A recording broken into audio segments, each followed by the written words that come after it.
Hey, what is up, everyone? Today we got a pretty unique story. It's narrated by Frederick Surrey. Get cozy and watch till the end, guys. In the depths of the void, where starlight dims and the fabric of reality grows thin, a vessel emerges from the screaming chaos of the warp. It is not like other ships that traverse the great dark between the stars. This vessel wears its purpose like a shroud, its hull forged from psychically resistant ebony metal that seems to drink in the light around it, rendering it as a moving shadow against the backdrop of infinity. Ancient runes and wards cover every surface, inscriptions that pulse with a sick luminescence when the immaterial energies of the warp press too close. The ship bears no proud banners, no heraldry of conquest or glory. There is only silence and the weight of terrible purpose. This is a black ship, and its arrival heralds the beginning of sorrow. On the world below, yet in cities that stretch toward polluted skies and in villages clustered beneath the shadows of mountains, people feel it before they see it. A coldness settles into their bones, a nameless dread that has no rational source. Children wake from nightmares they cannot remember. Mothers clutch their babies closer, and those who possess even the faintest spark of psychic sensitivity feel their souls contract in primal terror, though they may not understand why. For the black ships are not merely vessels of transport. They are instruments of a grim harvest that has continued without pause for 10,000 years, gathering up the psychically gifted from across 1,000,000 worlds, separating them from everything they have ever known, and carrying them away to fates that most cannot begin to imagine. The Imperium of man presents many faces to its countless subjects. It is the armored might of the Astra Militarum, the holy fury of the Adeptus Sororitas, the transhuman warriors of the Adeptus Astartes. It is golden palaces and prayer. It is industry and order imposed upon the chaos of an uncaring universe. But the black ships represent something else entirely. They are the shadow behind all that grandeur, the price that must be paid in flesh and souls so that humanity might endure another day. They are proof that the Imperium's survival demands sacrifices so profound, so fundamentally cruel, that even speaking of them too loudly invites the attention of those who would prefer such truths remain buried beneath layers of propaganda and necessity. The black ships of the League of Black Ships form the second largest fleet in the entire galaxy, exceeded in number only by the Imperial Navy itself. Their reach extends to every corner of Imperial space, every inhabited world and settlement where humans draw breath. Each vessel follows routes that can take decades to complete, stopping at world after world to collect the human cargo that is their sole purpose for existence. And what cargo it is! These ships carry no weapons of war, no tools of industry, no precious goods to trade. They carry people.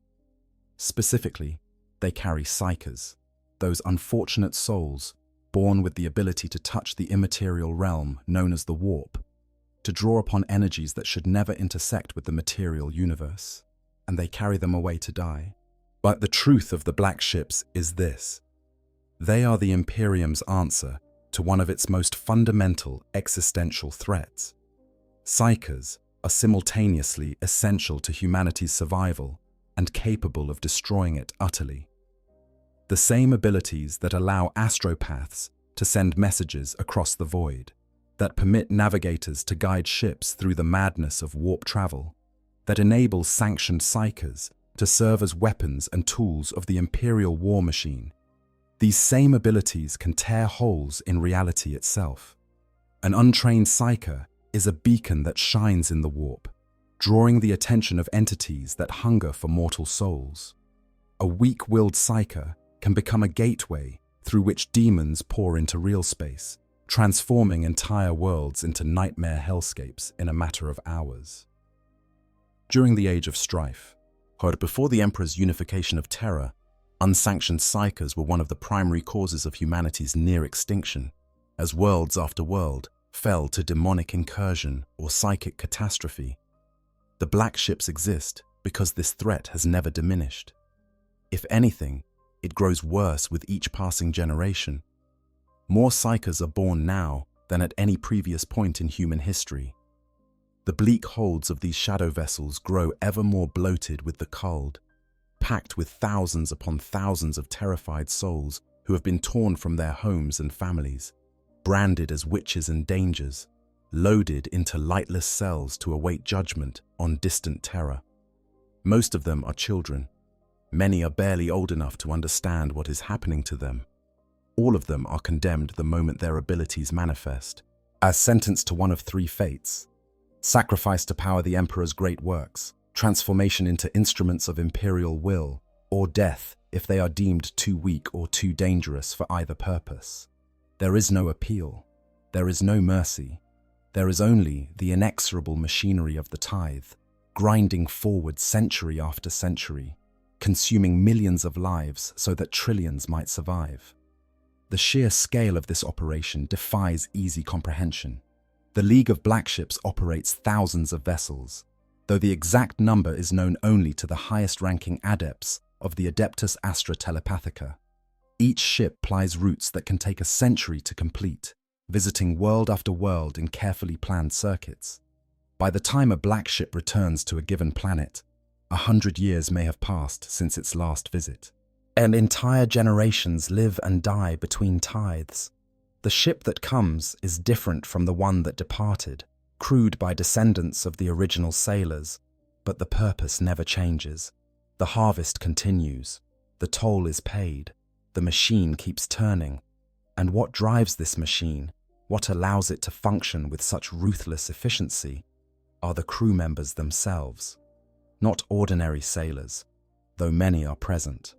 Not merely the adepts of the Astra Telepathica, though they captain these vessels and make the crucial decisions. The true guardians of the black ships, those who make it possible to transport thousands of terrified psychers without descending into chaos, are the Sisters of Silence. These women, clad in golden auramite armor, up their faces hidden behind before that cover their mouths in symbolic representation of their vow of eternal quiet, are perhaps the most disturbing element of the entire operation. For the Sisters of Silence are blanks, pariahs, individuals born without souls, or more precisely, born with negative souls that create a void in the warp where they stand. Their very existence is anathema to everything psychic. Where a psyker's presence in the warp shines like a beacon, a Sister of Silence creates absolute darkness, a null zone that extends around her like an invisible field of negation. Psychers cannot touch the warp in their presence. Their powers simply cease to function, as if they had never existed at all. More than this, the Sister's presence causes physical revulsion in most living beings. When something deep in the human psyche recoils from them, recognizes them as fundamentally wrong on a level that bypasses rational thought. Even those who are not psychically sensitive report feeling uneasy, watched, diminished in some indefinable way when near a Sister of Silence. Imagine then what it is like for a psyker whose entire sense of self is often tied to their connection with the warp, to be imprisoned aboard a black ship where Sisters of Silence patrol the corridors. It is not merely the loss of their abilities, though that is traumatic enough. It is the sensation of being unmade, of having the core of their identity stripped away and replaced with a hollow ache that has no name. Many psychers describe the experience of being near a blank as worse than physical torture, when it is a violation of the self that occurs on a level most cannot even articulate. And this is by design. The Sisters of Silence are not merely guards.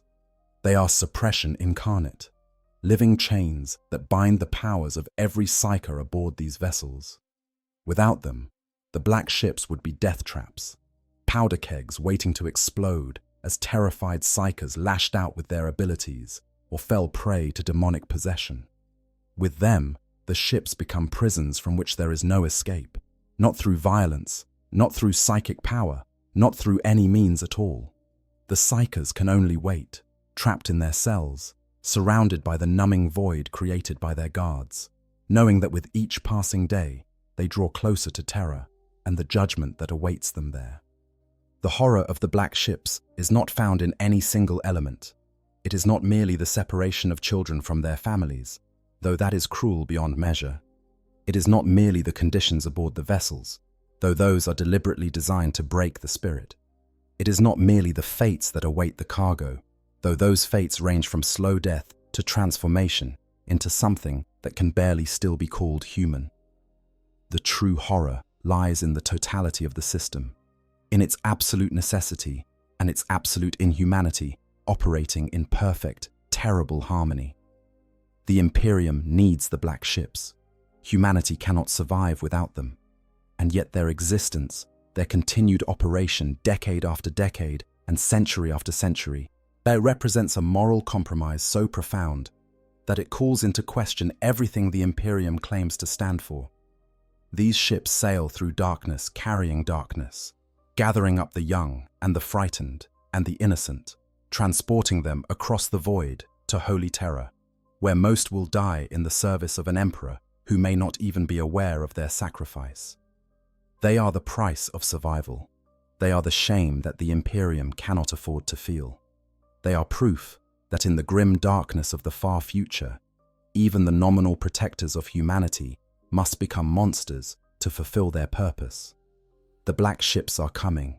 They are always coming, always sailing their circuits, always harvesting their terrible crop, and understanding what they truly are, what they represent, what they do to those they carry.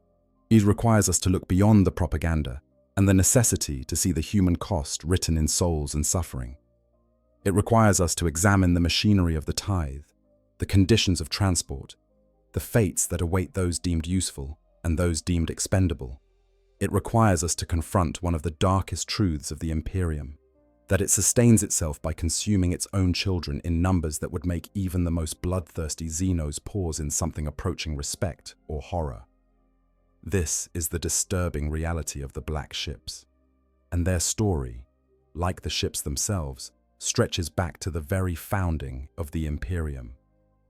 The Emperor's necessary evil, origins of the black ships.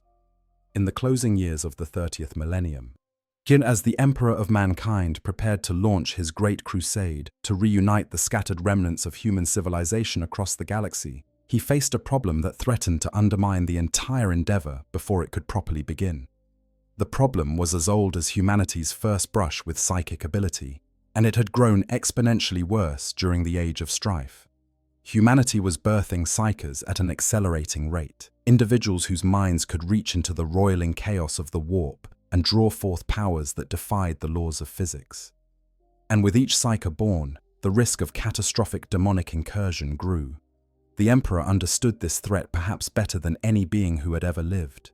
He was himself the most powerful psyker humanity had ever produced, a being whose psychic might eclipse that of entire populations. He knew the warp intimately, knew the entities that dwelt within its depths, knew how desperately they sought purchase in the material realm, and how eagerly they would exploit any opening, any weakness, any untrained mind that shone too brightly in their domain. During the Age of Strife, entire civilizations had been consumed because a single psyker lost control of their abilities. Worlds had burned. Populations had been enslaved or driven mad. The demonic legions had feasted on human souls in numbers that defied calculation. This could not be allowed to continue. If the Imperium was to endure, if humanity was to reclaim its birthright among the stars, then the psyker threat had to be addressed systematically, comprehensively, and with absolute ruthlessness. There could be no exceptions, no special pleading, but no allowance made for sentiment or individual tragedy. Every psyker had to be found, evaluated, and either trained to serve the imperial cause or eliminated before they could become a gateway for forces that would doom us all. But the Emperor also recognized that psykers were not merely threats, they were essential. The great works he planned, the infrastructure needed to bind together an empire spanning 1 million worlds across hundreds of thousands of light years. These required psychic ability on a scale that conventional technology could never match. The Astronomicon, the psychic beacon that would guide imperial vessels through the madness of the warp, required psychers to power it. The astropathic network that would allow communication across interstellar distances required psychers to operate it, whereas the very ships that would carry his armies needed navigators, individuals whose psychic gifts allowed them to perceive the warp directly and chart courses through its shifting tides. So the Emperor's solution was characteristically pragmatic and utterly without sentiment. He would gather all the psychers. Every single one born throughout his expanding domain would be collected, transported to Terra, and evaluated. Those with sufficient power and sufficient will to master their abilities would be trained to serve. Those without, those too weak or too unstable or too dangerous, would serve in another way. Their lives would fuel his great machines, power his beacon, sustain his own withering form after the wounds he would one day suffer drove him to the edge of death. There would be no waste.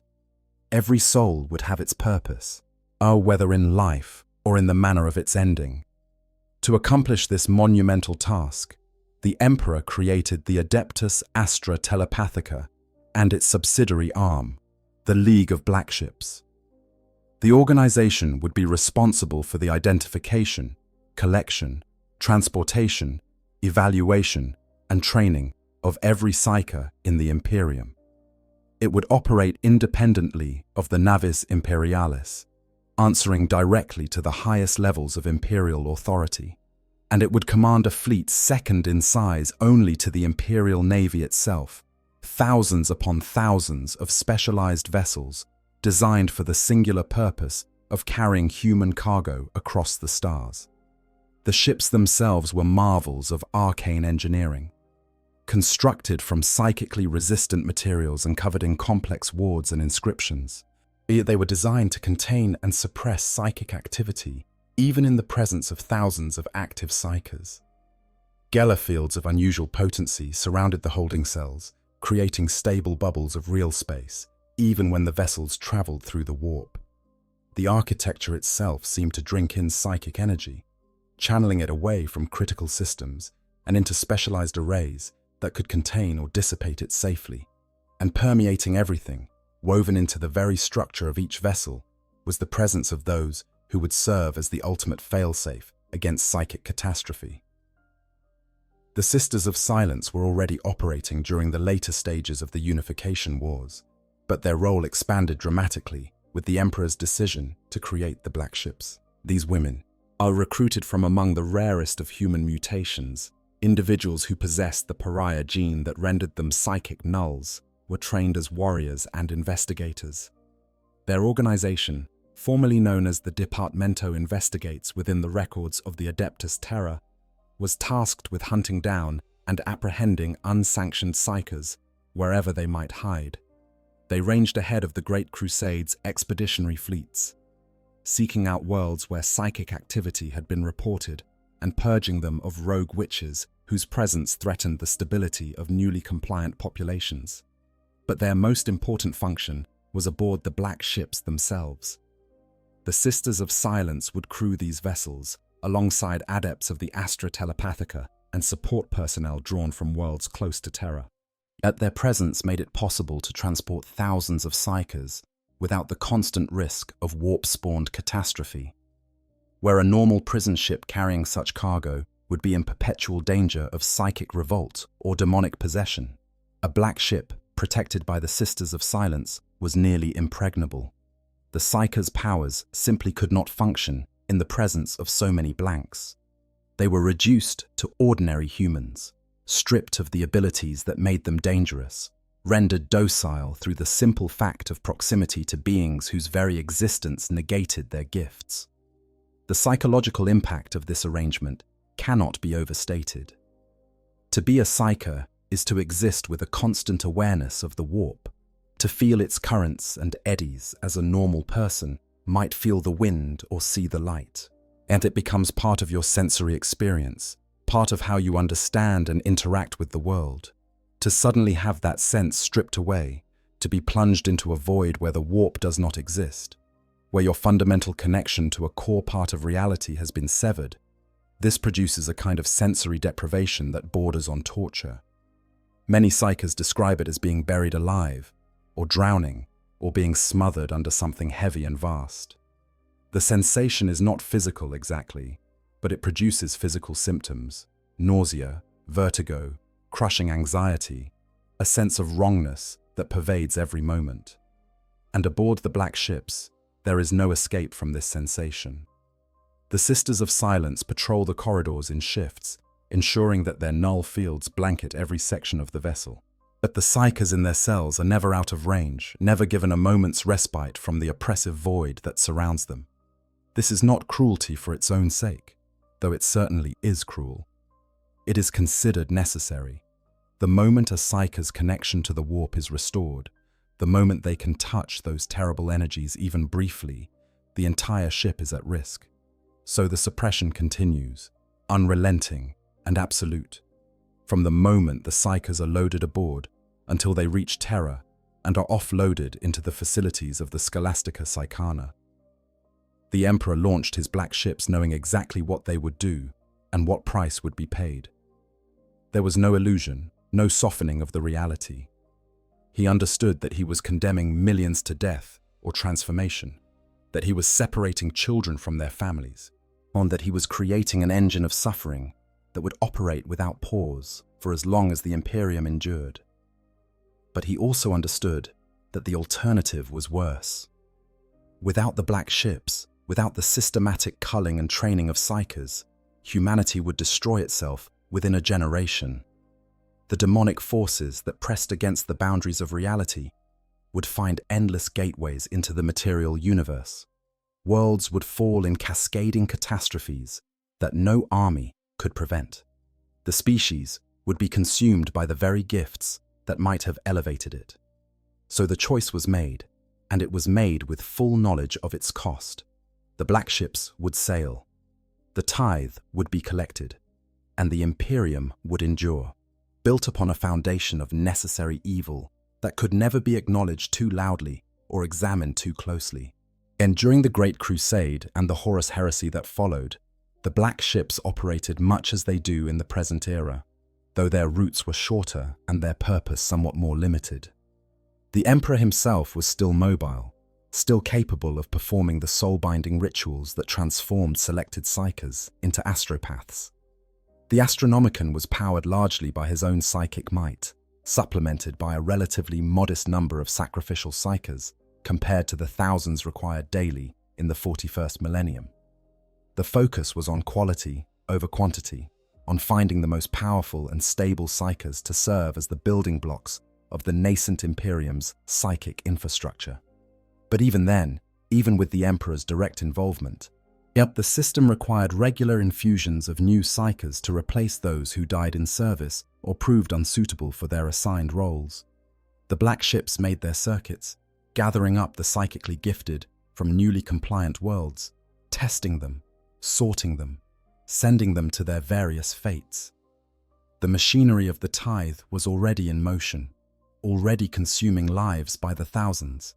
It was simply not yet operating at the apocalyptic scale that would become necessary after the Emperor's internment upon the Golden Throne.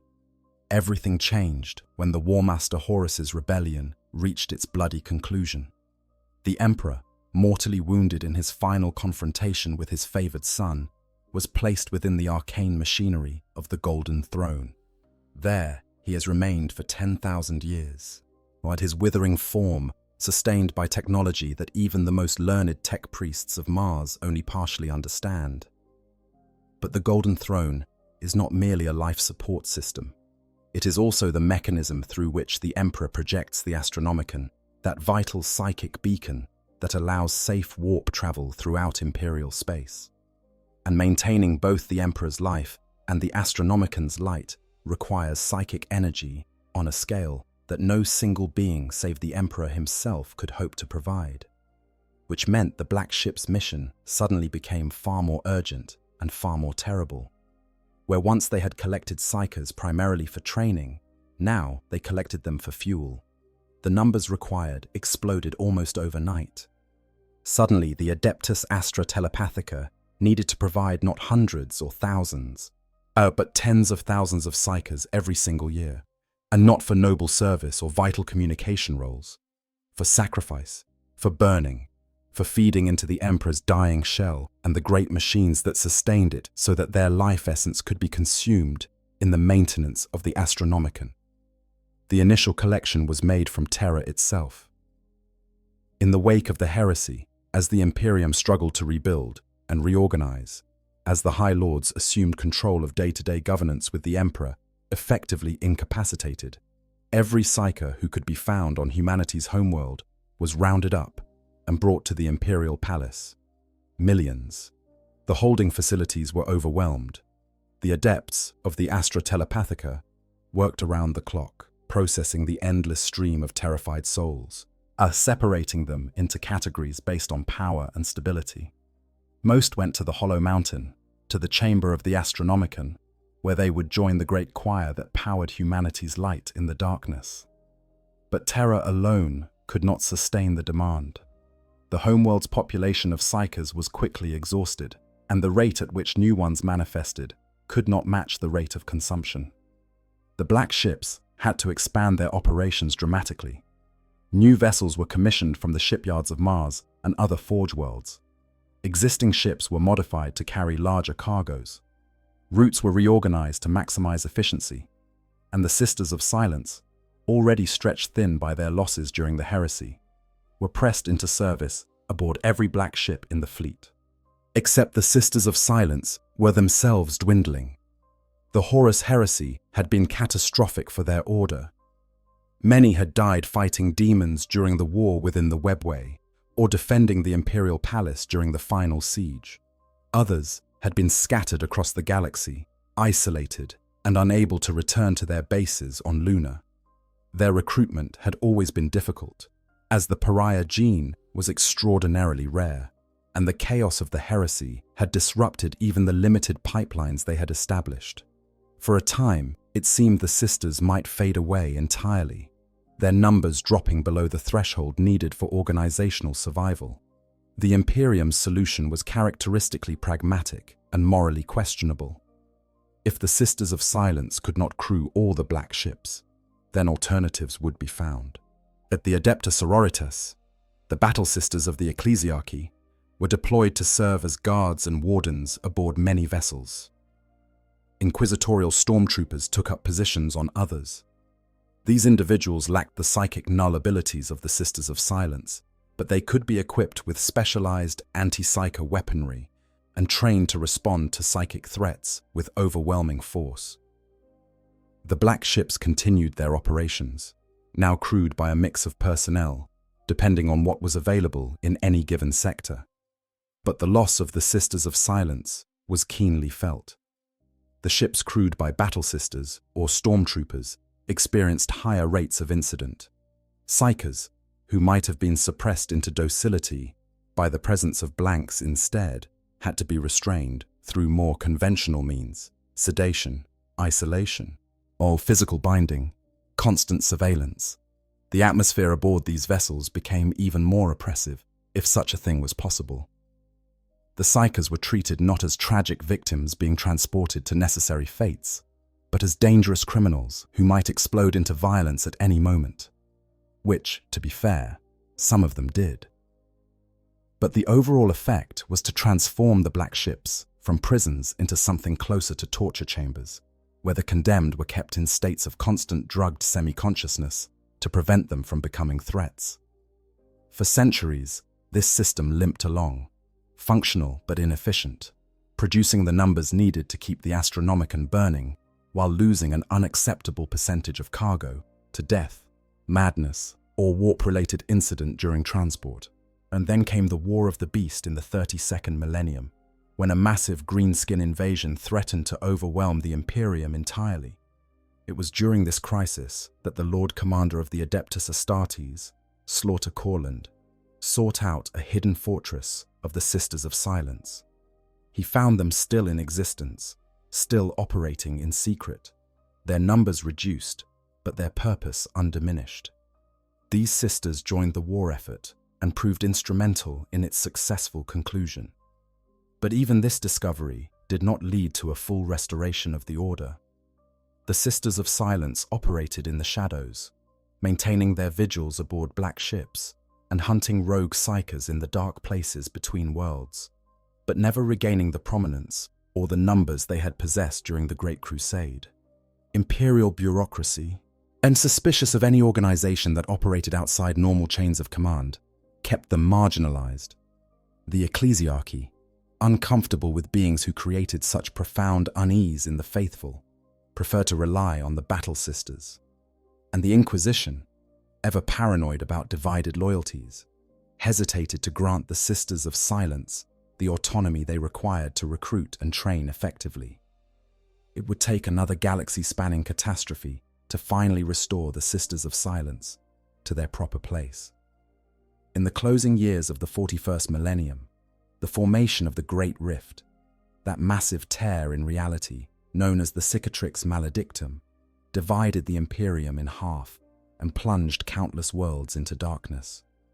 The psychic shockwave of its creation killed astropaths by the millions and drove countless more into madness. The birth rate of psykers across the galaxy increased dramatically as the warp pressed closer to real space, and the black ships, already struggling to meet demand, found themselves completely overwhelmed.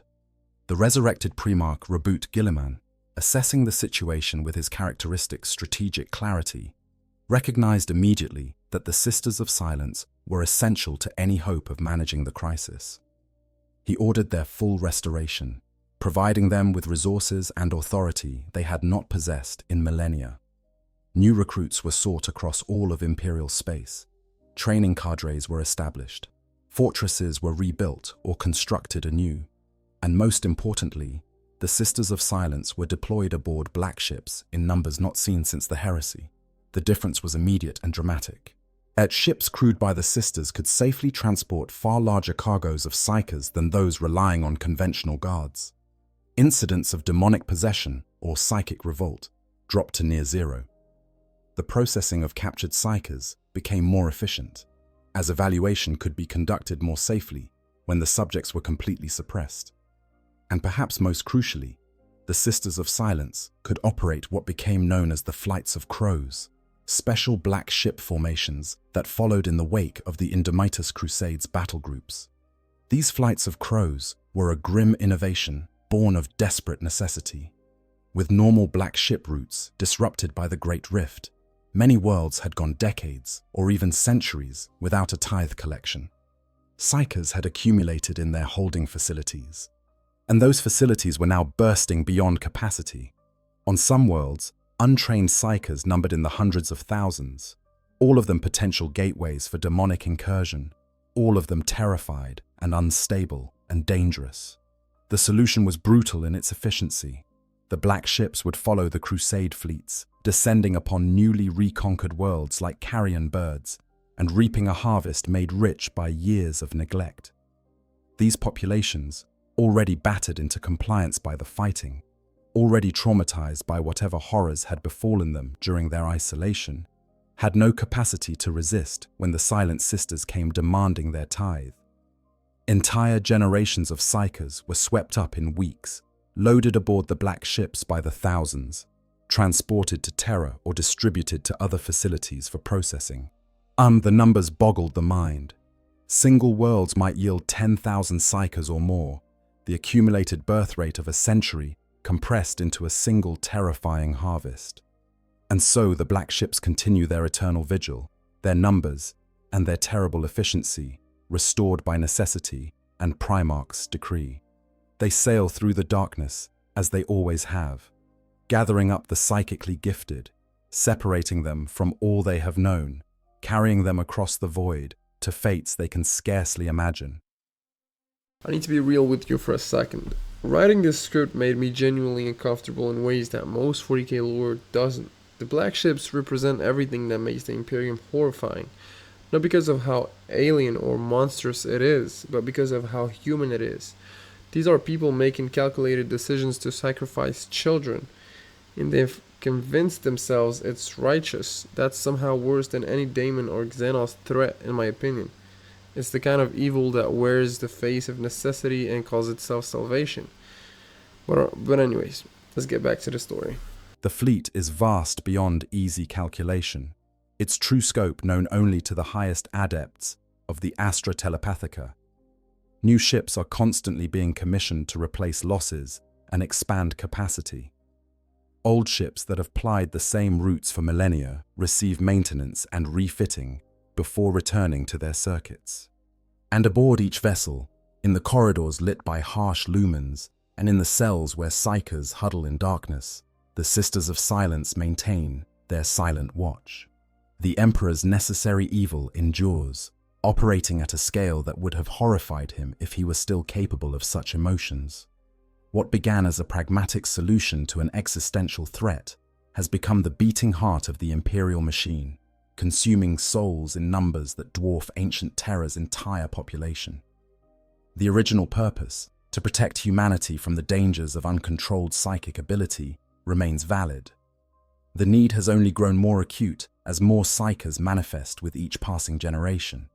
But the cost, measured in broken families and extinguished lives, and the slow grinding consumption of an entire subset of humanity, staggers the imagination. And it will never end, cannot end. For as long as humans are born with psychic abilities, as long as the warp presses against the boundaries of reality, as long as the Imperium requires the Astronomicon to guide its ships and psychers to maintain its communication network, the black ships must sail. The harvest must continue. The price must be paid. This is the Emperor's legacy, an empire sustained by the systematic sacrifice of its own children.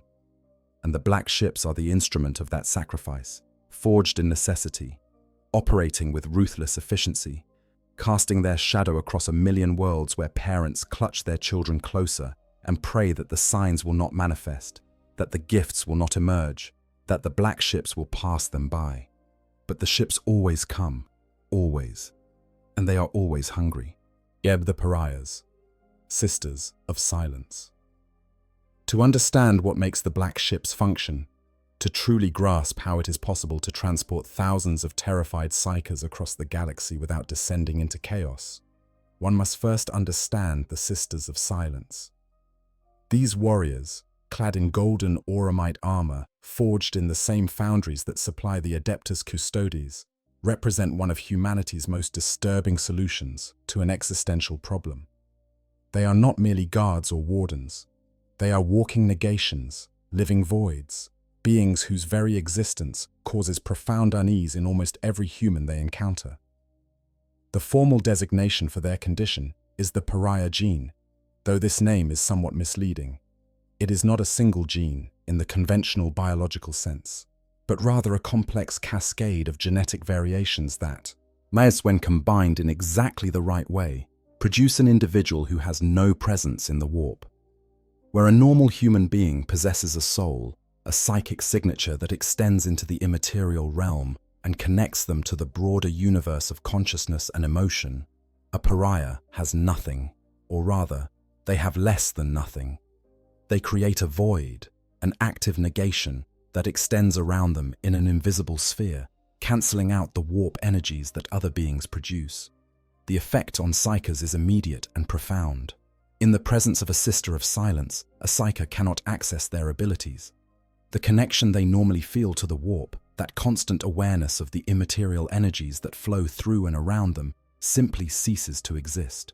And it is not blocked or suppressed in the way that certain technologies or materials can interfere with psychic powers. It is erased, removed at a fundamental level, as if the warp itself has been excised from the local area of reality.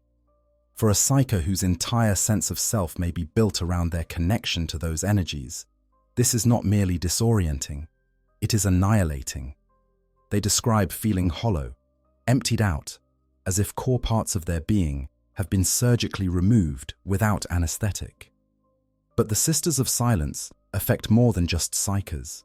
Normal humans, individuals with no psychic sensitivity whatsoever, report profound discomfort when in close proximity to a sister. They cannot explain why exactly, but something about the sister's presence makes them uneasy. And some describe it as a feeling of being watched by predatory eyes. Others report a creeping sensation of wrongness, as if the sister should not exist or is somehow in violation of natural law. Still others simply feel nauseated, anxious, an overwhelming urge to be somewhere else, anywhere else, so long as it is away from the sister's presence. This reaction is not conscious prejudice or learned behavior.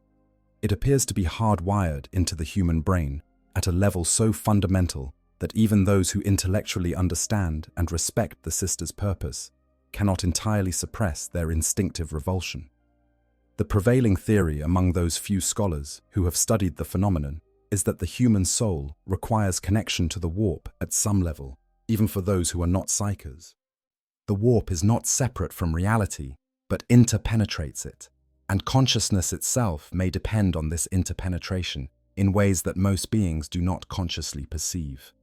The pariah's null field disrupts this connection, and the human brain recognizes the disruption as a threat, even if it cannot articulate what the threat is or where it comes from. Being near a sister of silence is like standing at the edge of a cliff in complete darkness.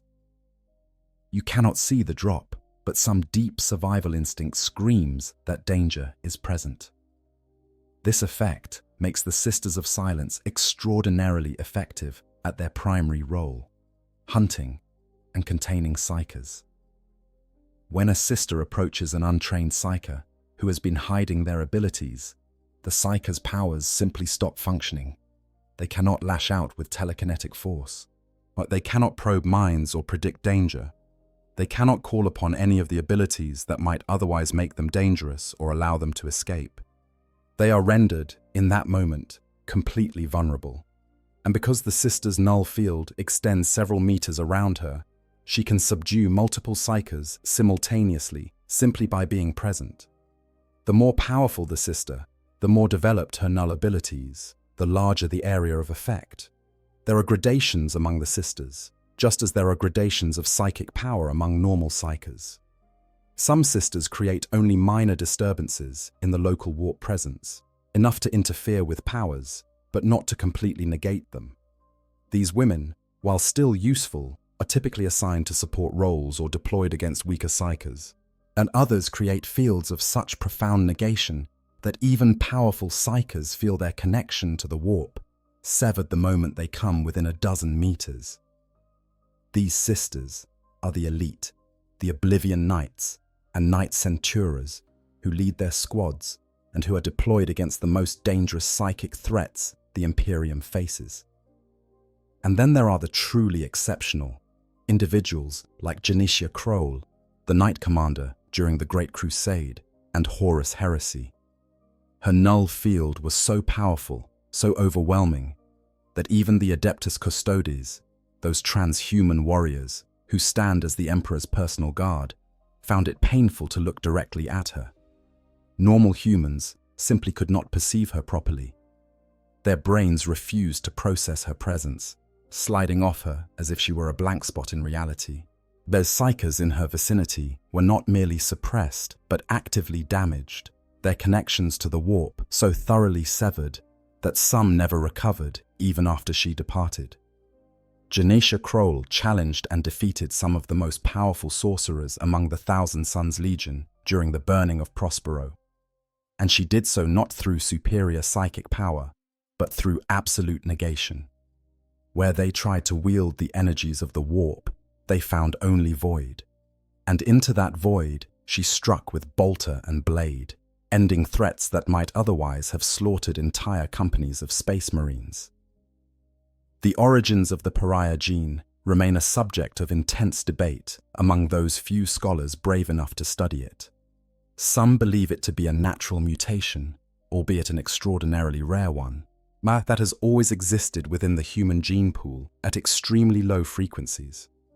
Others, drawing on fragmentary evidence from sources that may or may not be reliable, suggest that the pariah gene was engineered into humanity's genome millions of years ago by the Necrons, those ancient Xenos who fought the war in heaven against the Old Ones and their servant races. According to this theory, the Necrons created pariahs as weapons against their psychically gifted enemies, seeding the trait across multiple species to serve as a biological failsafe against the warp and its entities. Whether this theory is true or not, it is undeniable that the pariah gene serves a purpose that aligns remarkably well with what such a bioweapon might be designed to do. It creates individuals who are immune to psychic influence, who can operate safely in environments saturated with warp energy, who can fight demons and sorcerers without fear of possession or mental assault. It also creates individuals who are reviled and feared by their own kind, who are driven into isolation by the very societies they might otherwise protect. On countless worlds across the Imperium, individuals born with the pariah gene are cast out as cursed, burned as witches, or simply disappeared to spare their families the shame of their existence. This widespread rejection creates a ready supply of recruits for the Sisters of Silence, even if that supply is extremely limited by the rarity of the gene itself. The Sisterhood's recruiters seek out these outcast women, offering them purpose and community in a galaxy that has no place for them. The training is brutal, the indoctrination complete, the standards merciless. Many aspirants do not survive the process.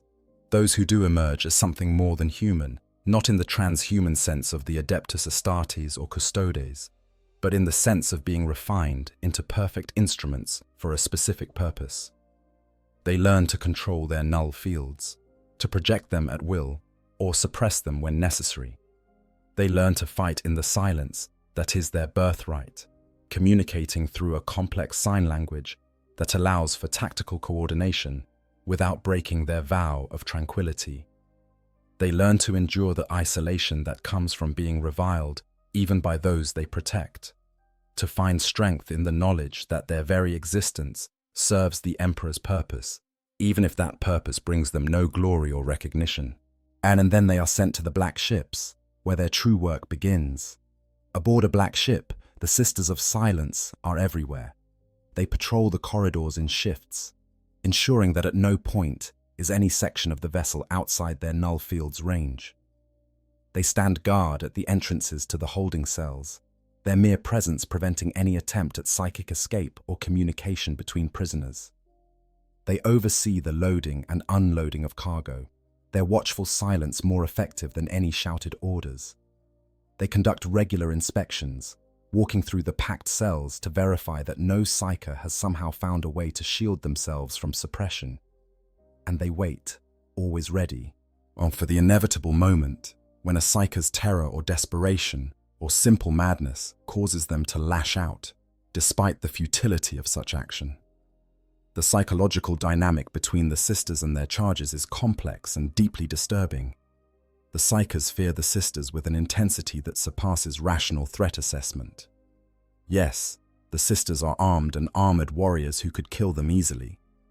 But the deeper fear, the thing that makes psykers recoil and whimper and try to press themselves into corners where Sisters cannot reach, is not fear of death.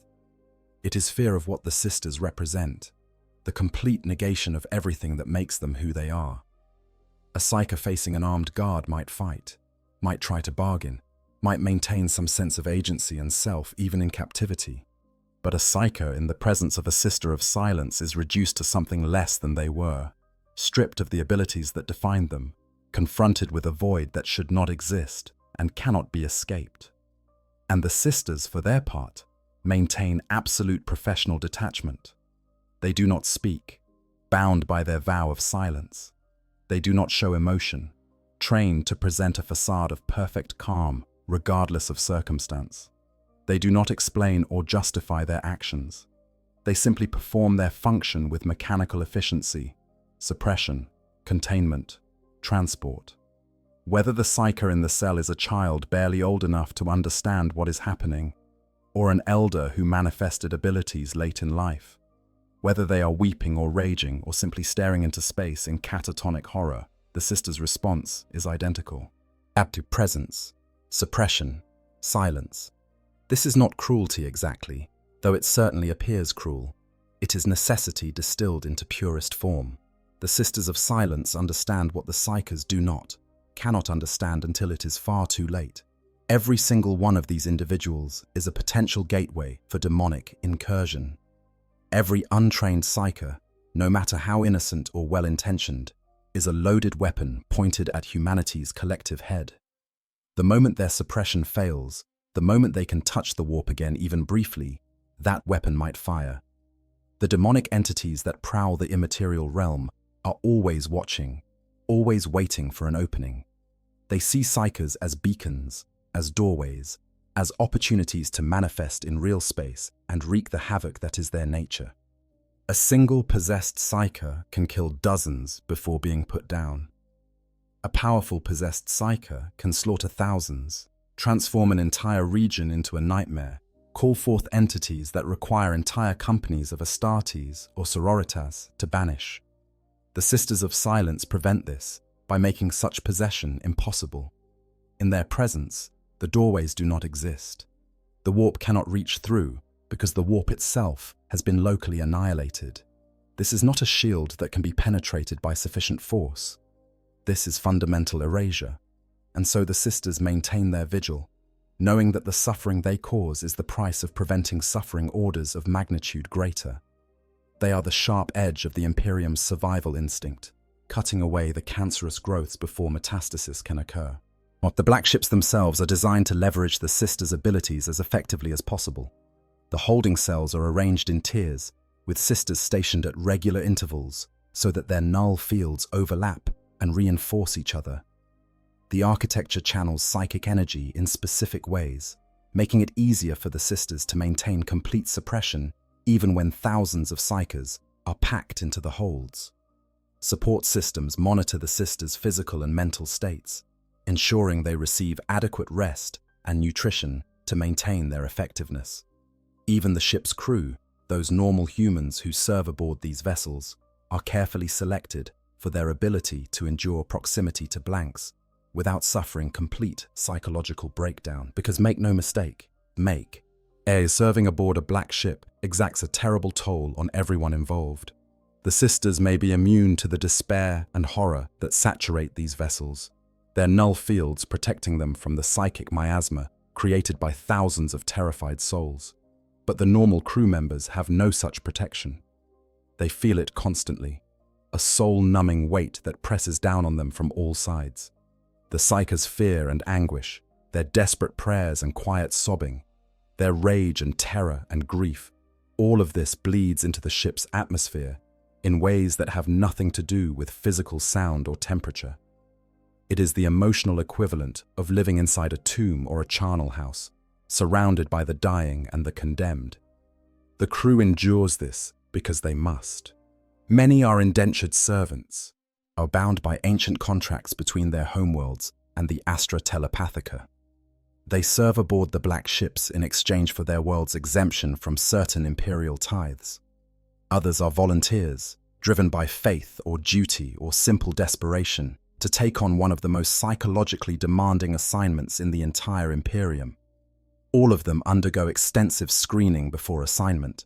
They must possess mental fortitude beyond normal human tolerance, the ability to continue functioning in environments that would drive most people to madness within days. They must also lack any psychic sensitivity whatsoever. Even the faintest trace of latent ability would make service aboard a black ship impossible, as the constant suppression created by the Sisters would leave them as miserable as the cargo they transport.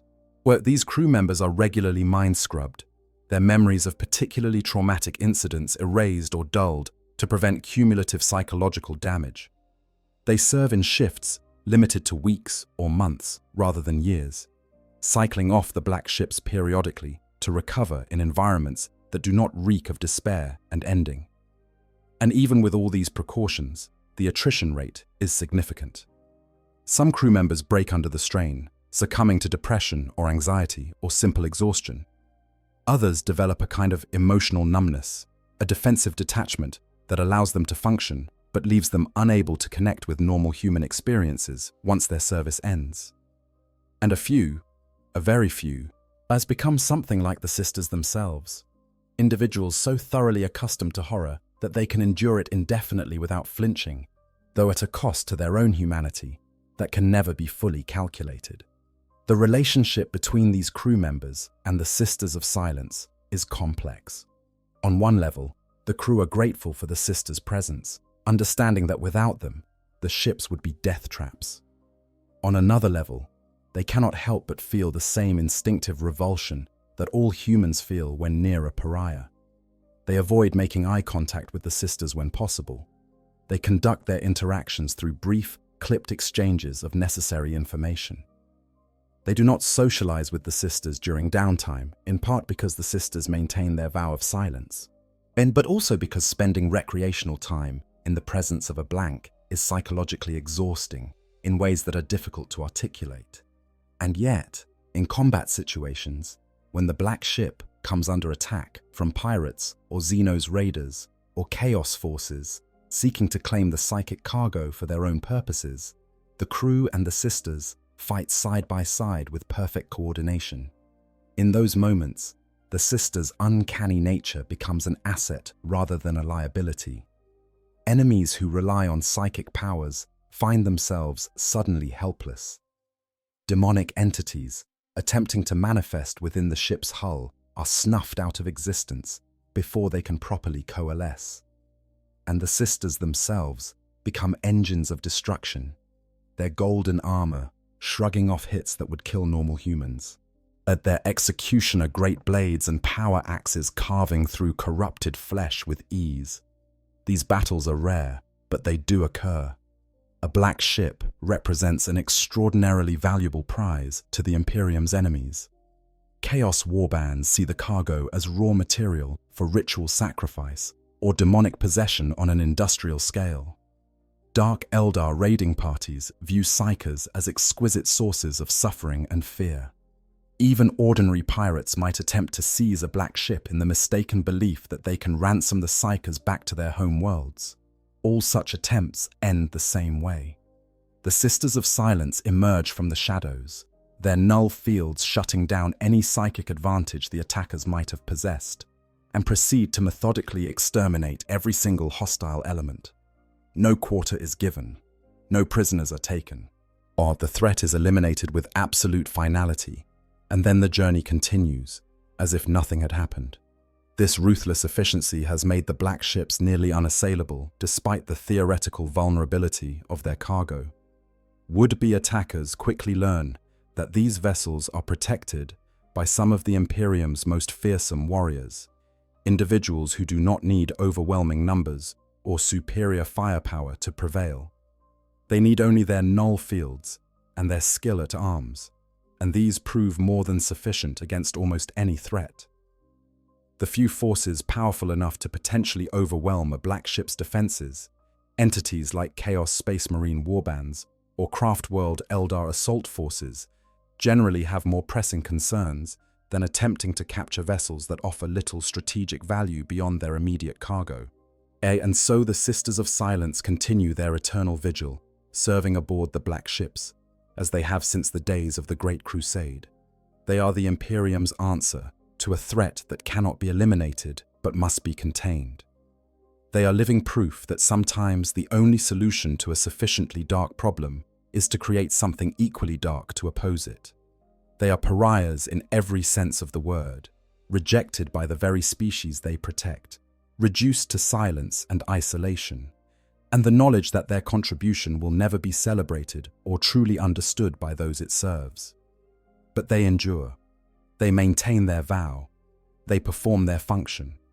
And because they do, the black ships can transport their terrible cargo across the galaxy without descending into the chaos that would otherwise be inevitable. The psykers in those holds suffer, terrified and suppressed and stripped of everything that makes them who they are. But they are delivered to Terra alive and intact, ready to be sorted and evaluated and sent to whatever fate the Imperium has determined they deserve. This is the paradox at the heart of the Sisters of Silence.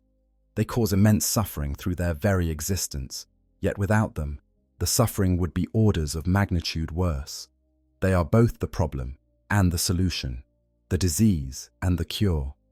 And they carry this burden in silence, asking nothing, explaining nothing, simply being what they were made to be, necessary, terrible, alone. When darkness descends, the psyker, tithe, on a world whose name translates roughly as Covenant's Hope in Low Gothic, there is a date marked on the imperial calendar that most citizens would prefer to forget. It comes once every 100 years, give or take a decade, depending on warp tides and the vagaries of interstellar travel. When that date approaches, parents hold their children closer. Planetary governors review security protocols. Arbites prepare holding facilities. And the population, from the highest noble in their spire to the lowest underhive scum, shares a collective dread that has no proper name, but everyone understands. The black ships are coming. The actual approach is detected weeks before arrival. Auger stations in the outer system register the telltale distortions that precede a vessel emerging from the warp. The readings are distinctive. A ship of significant mass traveling alone or in small convoy, are following an approach vector that suggests neither haste nor caution, but rather the patient inevitability of something that has all the time in the world. Astropaths on the planet's surface receive confirmation through official channels, though by that point, everyone already knows. The psychically sensitive feel it first, a cold pressure building at the edges of perception. Then the nightmares begin. Children wake screaming from dreams of being buried alive or drowning in darkness. Adults report a sense of impending doom that has no rational source. And the psychers know. Oh, how they know. Those who have hidden their abilities, who have suppressed the manifestations and pretended to be normal, feel their carefully maintained masks beginning to crack. As the approaching black ship creates ripples in the local warp that resonate with psychic minds, making concealment progressively more difficult. Powers activate spontaneously. Emotions bleed through into the material world as flickers of flame or gusts of impossible wind. Nightmares become prophetic visions that prove disturbingly accurate. The psychers know that the hunters are coming, and they know in their souls that there will be no escape. For most worlds in the Imperium, the psyker tithe is handled through established procedures that have evolved over millennia. Planetary governors are required by imperial law to maintain comprehensive records of all individuals within their jurisdiction who display psychic abilities. This is not a voluntary census. It is a mandatory registration enforced by the Adeptus Arbites and backed by the authority of the Inquisition. Parents who attempt to hide psychically gifted children face execution for harboring witches. Local officials who fail to report manifesting psychers are themselves condemned as traitors. The machinery of identification and registration operates with ruthless efficiency, fueled by equal parts genuine fear of what unsanctioned psychers might do, and political opportunism from those who see the tithe as a way to eliminate rivals or settle scores. The identification usually begins in childhood. Most psychic abilities manifest between the ages of 10 and 20 Terran years, though outliers exist in both directions. Some children show signs much earlier, infants whose crying causes lights to flicker or whose tantrums produce telekinetic phenomena. Others manifest late, adults who suddenly find themselves able to perceive things others cannot, or whose emotions begin to affect the world around them in disturbing ways. But the bulk of cases occur during adolescence, that turbulent period when bodies and minds are changing rapidly and control over anything is tenuous at best. The signs vary depending on the type of psychic ability involved. A potential telepath might report hearing voices or knowing things they should have no way of knowing. A biomancer might discover they can accelerate healing or, more disturbingly, cause wounds with a touch. A pyromancer might find that fires start spontaneously in their presence. And a diviner experiences visions of possible futures that sometimes come to pass. Not all these manifestations are dramatic or dangerous. Many are subtle, easily explained away, or attributed to coincidence if the affected individual and those around them are motivated to deny what is happening. But denial only works for so long. Psychic abilities, once manifested, tend to grow stronger rather than fading away. An untrained psyker is like a dam with a crack in it. The pressure builds inevitably, and eventually something gives way. The telepath starts hearing too many voices to ignore, an overlapping cacophony of thoughts from everyone around them that drives them toward madness.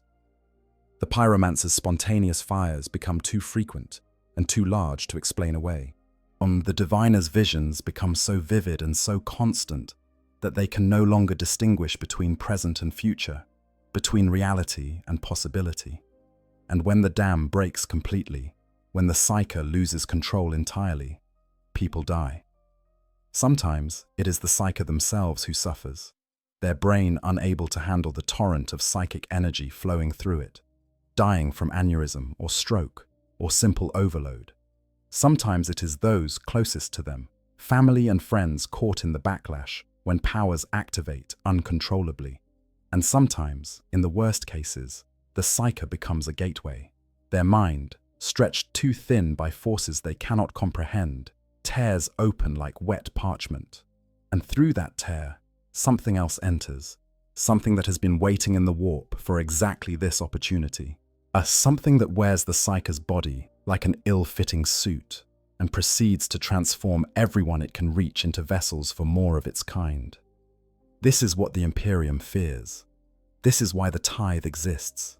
Every single psyche, no matter how weak or well-intentioned, carries this potential within them. They are ticking time bombs set to detonate on an unpredictable schedule. The only way to prevent the detonation is to remove them from the general population, transport them to facilities where they can be trained, or where their inevitable deaths can serve a purpose beyond random destruction. So when the signs manifest, when a child's eyes begin to glow, or their dreams start coming true, or they accidentally set their room on fire with thought alone, the parents face an impossible choice. They can report the child to the authorities, or condemning them to the black ships and whatever fate awaits them on Terra.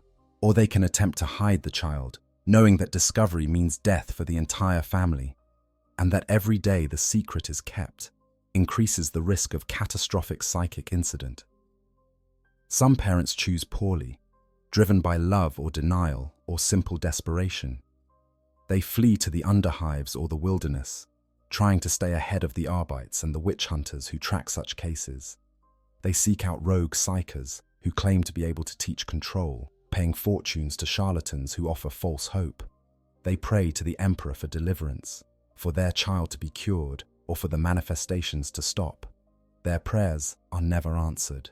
The Imperium's resources for hunting down hidden psychers are vast and thorough. The Adeptus Arbites maintain specialized divisions whose sole function is psycher identification and capture. The Inquisition's Ordo Hereticus dedicates substantial resources to the same task. Even the local population often turns informant, motivated by genuine fear that harboring a witch might doom the entire settlement if the psyche loses control. The parents are found, the child is taken, and if they resisted or fled, the parents are executed as examples to discourage similar behavior in others. More commonly, parents comply with the law. They report the manifestations through appropriate channels. They surrender their child to the Arbites or to specialized collectors who operate under the authority of the Adeptus Astra Telepathica. They watch as armed men or women lead their son or daughter away, as perhaps offering comforting lies about training and service, perhaps admitting the truth that they will never see the child again.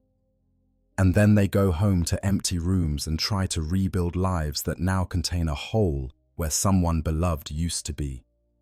The collected psychers are transported to holding facilities called Sanctum Psychana, fortified structures that exist on virtually every imperial world of significant population. These are ancient buildings, their construction often predating the current settlement, built to specifications laid down during the Great Crusade and modified only marginally over the intervening millennia. They combine elements of monastery, prison, and fortress, surrounded by walls thick enough to withstand artillery bombardment and covered in wards and inscriptions designed to contain psychic energy. Their powerful Geller field generators create stable zones of real space within the facilities, preventing psychers from accessing the warp, even if they somehow evade their physical restraints. And the staff, carefully selected for complete lack of psychic sensitivity and trained to respond to any incident with overwhelming lethal force, maintain constant vigilance against the day when one of their charges loses control. Life within a sanctum Psychana varies from world to world, but certain elements remain constant. The Psychers are kept separated from the general population, cut off from family and friends. They receive basic necessities: food, water, minimal medical care, regular mind scrubbing to prevent the buildup of dangerous memories or emotions. But they are not comfortable. The cells are small and austere, while the days are regimented and monotonous. Human contact is limited to interactions with guards who view them with barely concealed fear and disgust. And always, hanging over everything, is the knowledge that this is temporary. They are waiting, accumulating, building towards some unknown threshold that, when reached, will trigger the next phase of their journey. That threshold is reached when the black ships arrive. The actual collection process is both ceremony and nightmare. When a black ship enters orbit around a world, the planetary governor is formally notified and given a deadline to prepare the levy. This is usually measured in days rather than hours, allowing time for final arrangements. The Psychers in the Sanctum Psychana are gathered and processed. Final records are updated. As families are given one last opportunity to see their condemned loved ones, though many decline this option, unable to face the grief of a farewell that feels like attending a funeral for someone who is still alive. Then the black ship's personnel descend. Sometimes these are inquisitorial stormtroopers, heavily armed soldiers who view the Psychers as dangerous cargo requiring maximum security. More often, in recent times, they are Sisters of Silence, golden armored figures who move with perfect coordination and communicate through hand signals that the Psychers cannot read. The presence of the Sisters is both more and less merciful than the alternative. They do not abuse or mock their charges. They do not display the disgust and fear that normal humans show. They are simply present. And their presence is a kind of torture that requires no deliberate cruelty. The Psychers are loaded into transport barges, dozens or hundreds at a time, depending on the size of the facility's population. They are bound at the wrists and ankles, not with chains or rope, but with specialized restraints that resist psychic manipulation. They are sedated if they resist, not lightly, but enough to make them tractable, without rendering them completely unconscious. And they are moved in groups, processed with the efficient ruthlessness of a slaughterhouse operation, from the Sanctum Psychana to the landing zones, and from there up to the black ship waiting in orbit.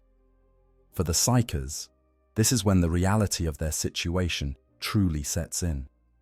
Many have been in the Sanctum Psychana for months or years, long enough for the initial terror to dull into resignation or hope that somehow circumstances might change. But being loaded onto the transport barges, being taken up through the atmosphere and into the void, being brought aboard the black ship itself, this strips away any remaining illusions. They see the scale of the operation, the hundreds or thousands of others who share their fate. They see the Sisters of Silence in their full, terrible glory, platoons of golden figures standing in perfect formation. They feel the oppressive weight of the ship's anti-psychic wards pressing down on them, the Geller fields making it difficult to even remember what accessing the warp feels like. And then they are taken to the holds. The holding cells on a black ship are designed for maximum capacity rather than comfort. In each cell might contain a dozen Psychers or more, packed together in a space barely large enough for them all to lie down simultaneously. The cells are tiered, stacked in rows that extend for dozens of meters in every direction, creating vast chambers filled with hundreds of identical cages. Harsh lumens provide constant illumination, preventing any sense of day or night, any hope of finding rest in darkness. The air is carefully regulated, but tastes of metal and recycled breath. Every surface is covered in inscriptions, words and symbols, in languages the Psychers do not recognize, but which seem to writhe and shift when viewed from the corner of the eye. The psychological impact is immediate and devastating. The Psychers, already traumatized by capture and separation from everything familiar, they find themselves in an environment specifically designed to break them. The constant light prevents sleep in any meaningful sense. The packed conditions mean no privacy, no respite from the press of other bodies and other minds. The Sisters of Silence patrol at regular intervals, and their passing brings waves of vertigo and nausea as their null fields wash over the cells. Some psychers weep constantly. Others withdraw into catatonic silence. A few attempt resistance, hurling themselves against the cell bars or trying futilely to call upon powers that no longer answer.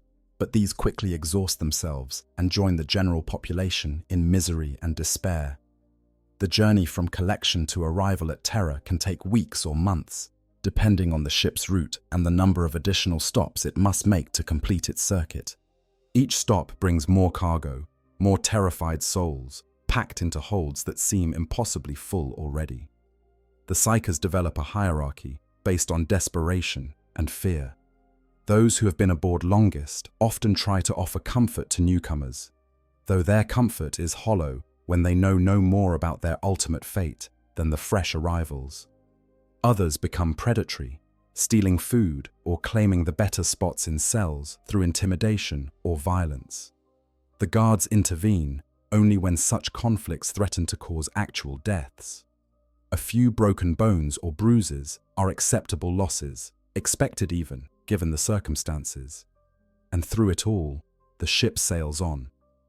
The navigators guide it through the warp, following routes they have traveled countless times before. Thus the crew goes about their duties with the practiced efficiency of long experience, maintaining systems and monitoring the cargo and trying not to think too hard about the human cost of what they are doing. The Sisters of Silence maintain their vigil, walking the corridors in shifts, their silence more eloquent than any words could be. And in the holds, thousands of psychers huddle together in the darkness behind their eyes, waiting for the journey to end, terrified of what will happen when it does. Some die during transport. The weak ones, those whose bodies cannot handle the stress of the conditions, or whose minds simply give up under the weight of despair. The sick ones, whose pre-existing conditions worsen without adequate medical care. The unlucky ones, either killed in fights with other prisoners or crushed in the press of bodies when new cargo is loaded. Their bodies are removed during routine inspections and disposed of through the ship's recycling systems. No records are kept, no notifications sent to families. They simply cease to exist, deleted from the tithe count, forgotten before they reach the destination that would have killed them anyway. Others are killed deliberately. The most dangerous psychers, those who show signs of instability or corruption, those whom the testing adepts deem too risky to transport all the way to Terra, are executed en route. This is done quietly, without announcement or ceremony. The condemned are simply removed from their cells and taken to chambers where their deaths can be accomplished efficiently and their bodies disposed of safely. Sometimes entire cell blocks are purged when evidence of taint is discovered. Better to sacrifice dozens than risk allowing a single corrupted soul to reach Terra and spread infection there. But most survive the journey. They arrive at Sol System hollow and traumatized, stripped of identity and hope, reduced to numbers in a manifest and bodies in cells. They have crossed the galaxy, endured conditions that would kill most humans, lost everything that once made them who they were. And now they face the final stage of their ordeal, the sorting that will determine which of the three fates awaits them. For some, there is training and a chance, however slim, at survival and service. For others, there is the slow death of the Astronomicon choir, burning out over months to power humanity's light in the darkness. And for the rest, even for those deemed too weak or too dangerous, there is only the Emperor's mercy, a quick death, and their psychic essence fed into the machinery that keeps him alive. The psyker tithe is the Imperium's answer to an impossible problem. It cannot work perfectly. The scale is too vast, the variables too numerous, the human element too prone to error and corruption. Innocent children are taken from loving families and condemned to deaths that serve no purpose beyond bureaucratic quotas. Powerful psychers who could have been valuable assets are killed due to mistaken evaluation. The system wastes lives by the millions, grinding them up in its gears with mechanical indifference. But it works. Barely, but it works. The black ships continue their circuits, gathering up the psychically gifted before they can become gateways for demonic incursion. Because the population is kept safe from the worst excesses of untrained psychic ability, and the Imperium gains the psychers it needs to maintain its infrastructure, to power its beacon, to sustain the Emperor's fading life. The price is measured in broken families and consumed souls. The price is measured in the endless streams of terrified children being loaded onto ships they will never leave. The price is measured in the quiet sobbing that fills the holds of the black ships as they sail through the void, carrying their cargo toward fates that most cannot even imagine. It is a monstrous price, but in the calculus of the Imperium, in the mathematics of species survival, it is a price that must be paid. And so the black ships sail on, eternal and inexorable, gathering their harvest from a million worlds, of feeding the machine that devours souls in the name of protecting humanity from itself. The ships are always coming. The tithe must be paid. And somewhere, on some world whose name few will remember, a child is waking from nightmares of drowning in darkness, unaware that the dream is prophecy, that the black ships have begun their approach, that in a matter of weeks or months their life as they know it will end, and their service to the Imperium will begin in ways they cannot comprehend. This is the price of survival. This is the tithe. And it will never, ever end. A floating prison of despair. Life aboard the black ships. The black ships are not designed for comfort. They are not designed for rehabilitation or hope or anything that might be mistaken for mercy. What they are designed for one purpose only: the safe and efficient transport of thousands of psychers across interstellar distances without allowing any of them to become threats. Every design choice, every architectural element, every system aboard these vessels serves this singular goal. And the result is an environment so fundamentally hostile to human well-being that merely describing it accurately requires acknowledging horrors that most imperial citizens would prefer to pretend do not exist. The ships themselves are ancient, many of them dating back to the Great Crusade or even earlier. They are massive, comparable in size to Imperial Navy cruisers, but their internal configuration bears little resemblance to warships. Where a cruiser dedicates space to weapon systems, munitions storage, and crew quarters for soldiers, as a black ship is almost entirely given over to containment. The holds stretch through multiple decks, vast chambers filled with tiered cells that extend in every direction like some industrial hive. The walls are thick, reinforced with materials specifically chosen for their psychically resistant properties. Ebony metal, whose molecular structure somehow interferes with warp energy, forms the basic hull. Over this, layers of ceramite and plasteel provide additional protection against both physical damage and psychic assault. And covering every surface, etched deep enough to survive millennia of use, are wards and inscriptions in languages older than the Imperium itself. These wards serve multiple functions. Some are purely defensive, creating barriers against demonic influence or psychic projection. Others are suppressive and actively working to dampen the abilities of any psyker in their vicinity. Still others are monitoring tools, designed to alert the ship's crew if psychic energy begins building beyond safe thresholds. The combination creates an environment where the warp itself feels distant, muffled, as if a thick blanket has been thrown over reality and pulled tight. For normal humans, this manifests as a vague sense of unease. For psychers, it is suffocating. But the architecture and wards alone are not sufficient. The true control mechanism, the system that makes it possible to pack thousands of terrified psychers into a single vessel without it descending into chaos, is the Geller field network.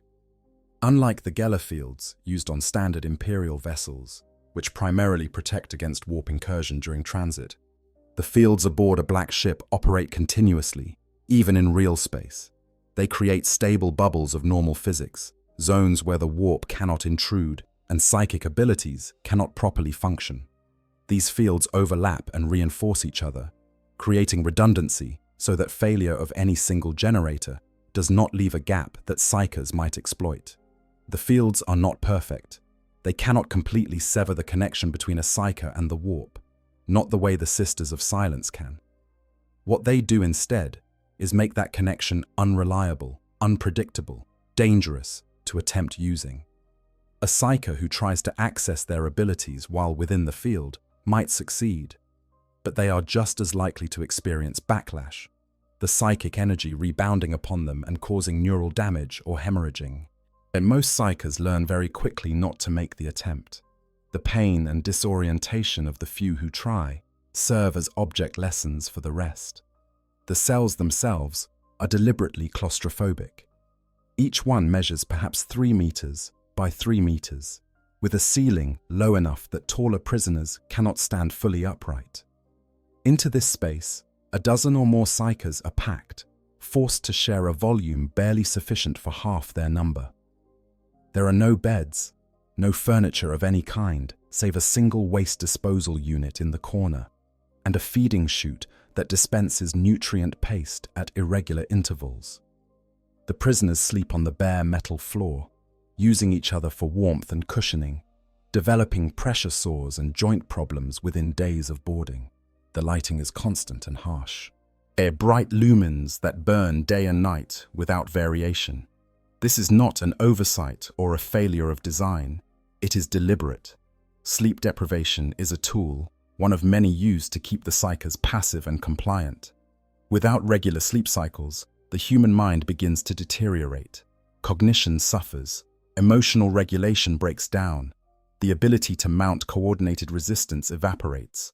The psychers become easier to manage, less likely to attempt escape or revolt, more willing to simply endure until the journey ends.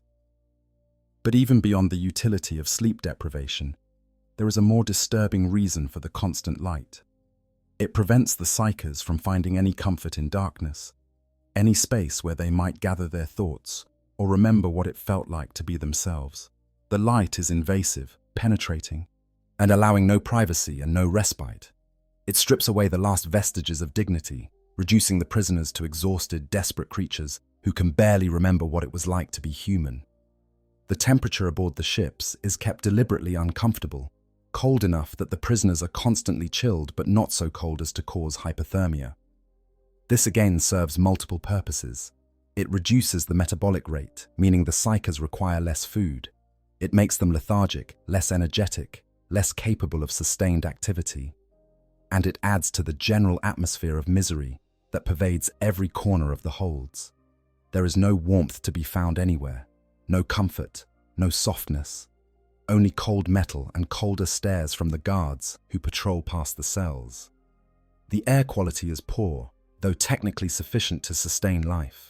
Recyclers work constantly to process the exhalations of thousands of prisoners, but they cannot fully eliminate the stale, heavy quality that develops when too many bodies are packed into too small a space.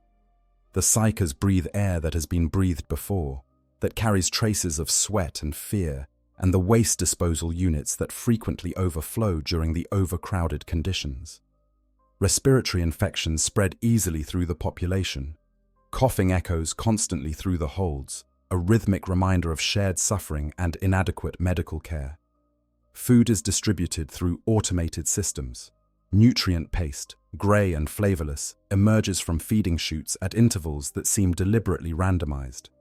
Sometimes the intervals are 6 hours apart, sometimes 12, sometimes 30. The irregularity is another tool of control, preventing the prisoners from establishing routines or developing any sense of temporal orientation.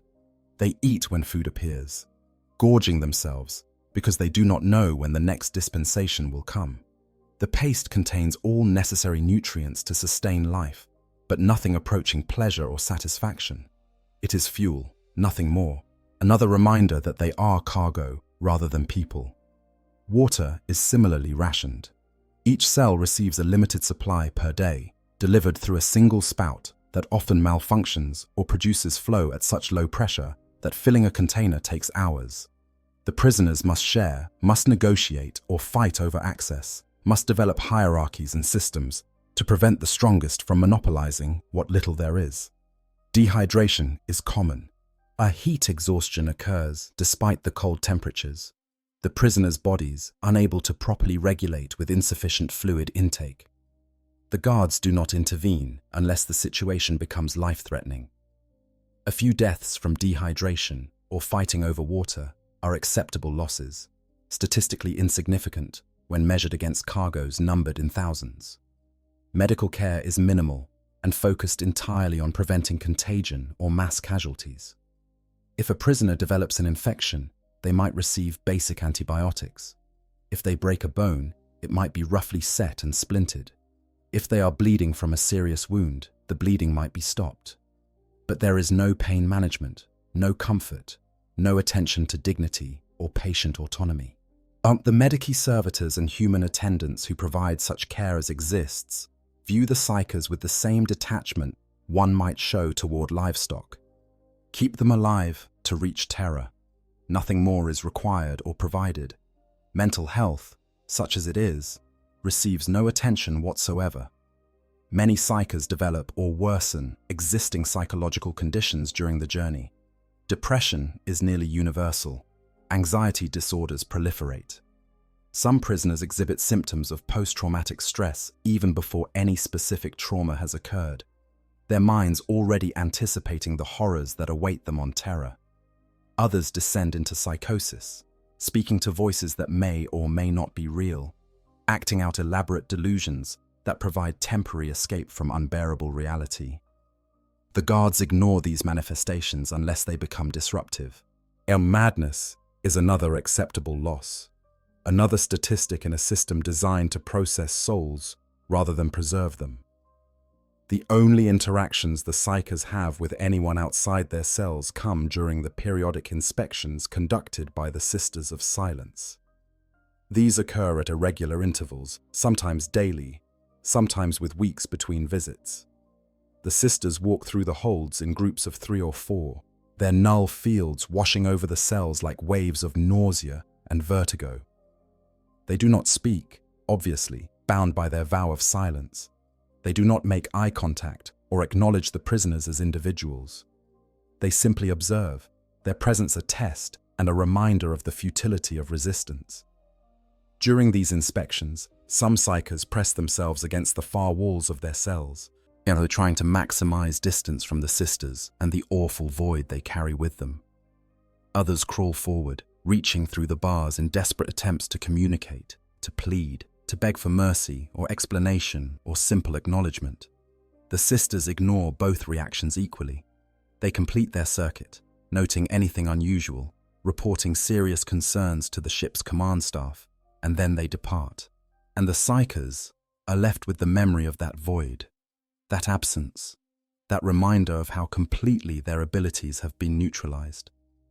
For the ship's crew, conditions are better, but still profoundly unpleasant. They have actual quarters, small but private spaces where they can retreat when off duty. They have access to better food, regular sleep cycles, recreational facilities that provide at least some break from the constant oppression of the holds. But they cannot escape the psychological weight of their posting.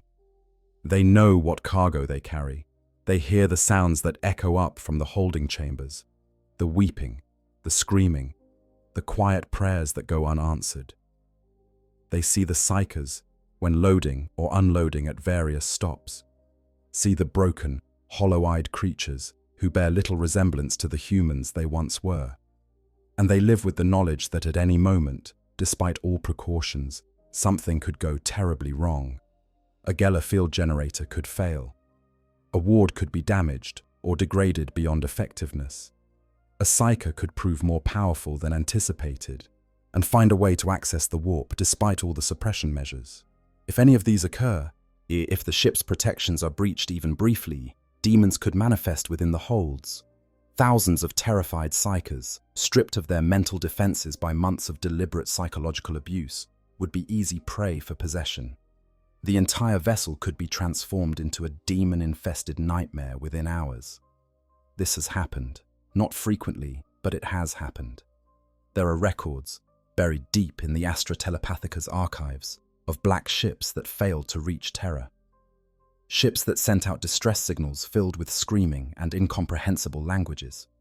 Ships that emerged from the warp transformed into something obscene, their hulls warped into organic shapes, their corridors running with blood, their cargoes long since consumed or converted into vessels for entities that should not exist in real space. As these vessels are destroyed when encountered, their corrupted masses obliterated by massed lance strikes or cyclonic torpedoes, no attempts are made to salvage them or investigate what went wrong. The threat of contamination is too great, the potential for corruption too high. The crew knows this. They live with this knowledge every day. They undergo regular psychological evaluations to screen for signs of breaking under the strain. They are rotated off the black ships after tours measured in months rather than years. They receive above-standard compensation and benefits, though most would gladly trade these for assignments that do not require them to participate in the industrial-scale transportation of human misery. And they develop coping mechanisms, some healthier than others: dark humor, emotional detachment, and excessive focus on duty and procedure, substance abuse when they reach port, religious fervor that borders on mania. The navigators who guide the black ships through the warp face, perhaps the strangest dichotomy. Their mutation, the third eye that allows them to perceive the immaterial realm directly, makes them essential to interstellar travel. But it also makes them technically psychers, individuals with connections to the warp that under other circumstances might see them loaded into the very holds they help transport.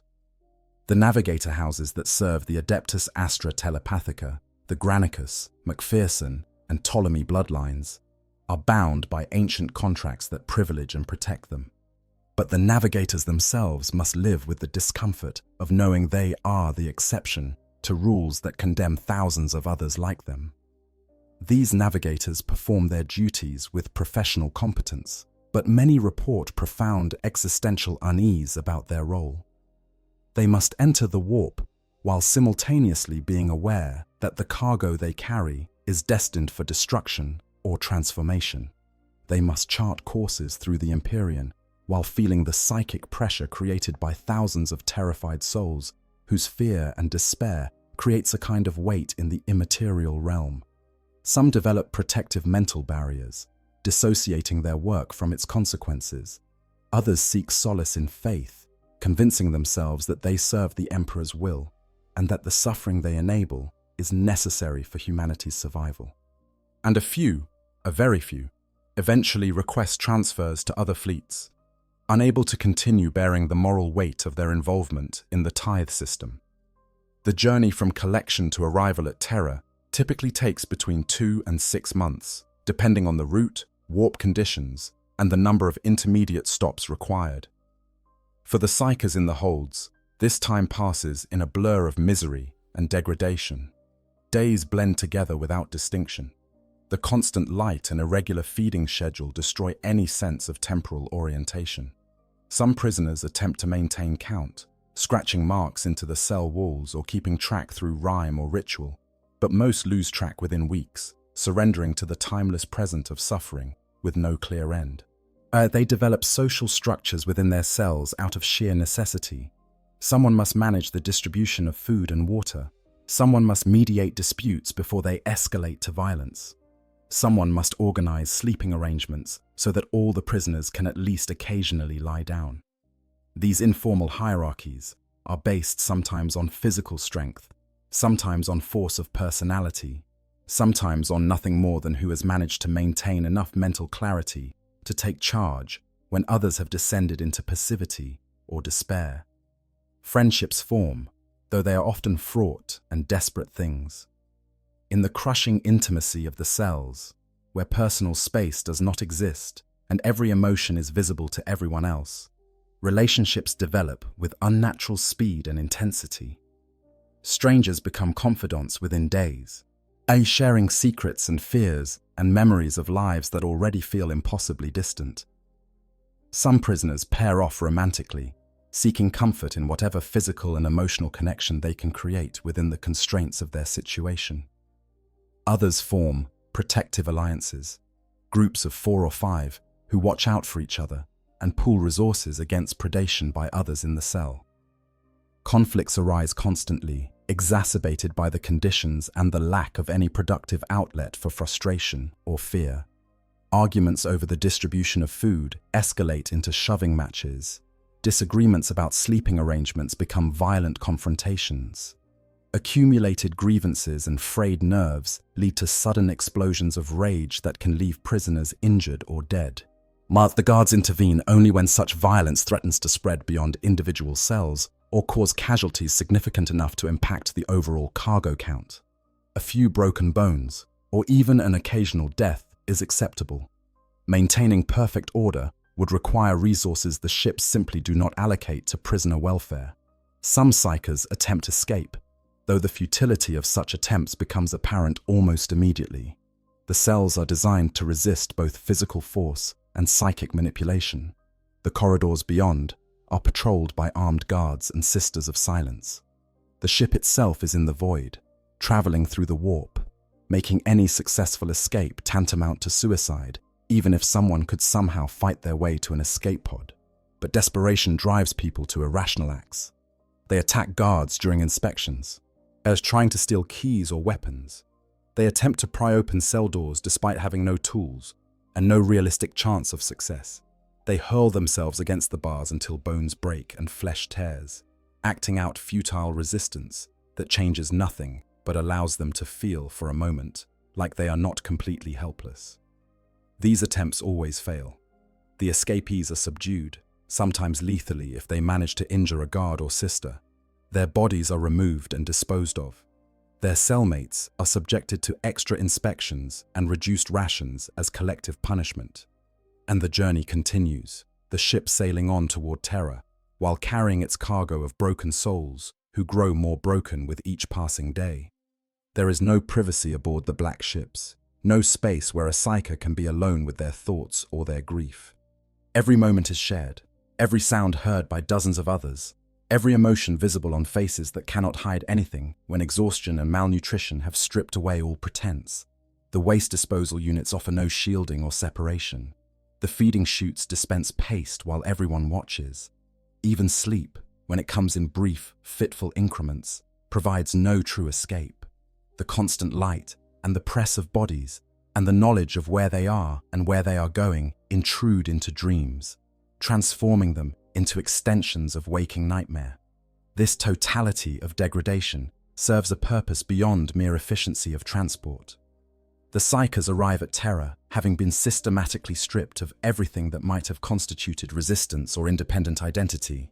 They have been reduced to desperate, traumatized creatures who will accept almost any alternative to the conditions they have endured. When they are told they will be trained to serve, the ones selected for this fate often feel overwhelming relief, despite not knowing what that service will entail. When they are told they will join the Astronomicon choir, many accept this as preferable to remaining in the cells. Even those selected for immediate sacrifice sometimes express something like gratitude, that their suffering will finally end, that they will serve a purpose beyond being cargo. This is the hidden function of the black ships, the thing that is never stated openly in any official documentation. They are not merely transportation, they are processing.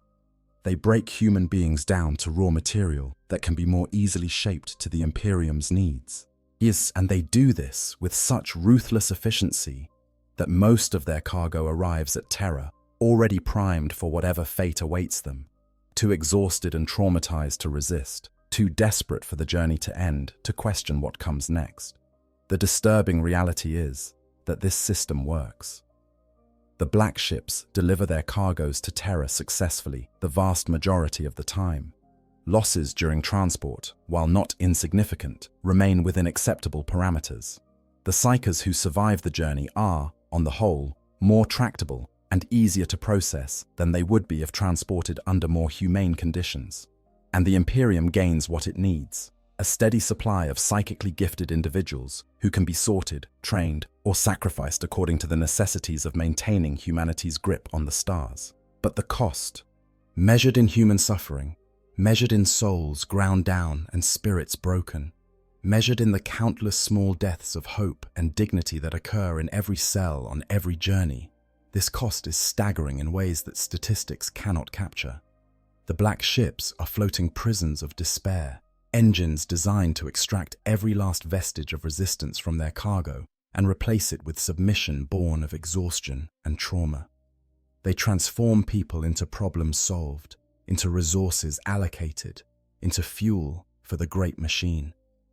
And they sail on, eternal and inexorable, carrying their terrible burdens across the void, leaving trails of suffering in their wake that stretch from one end of the galaxy to the other.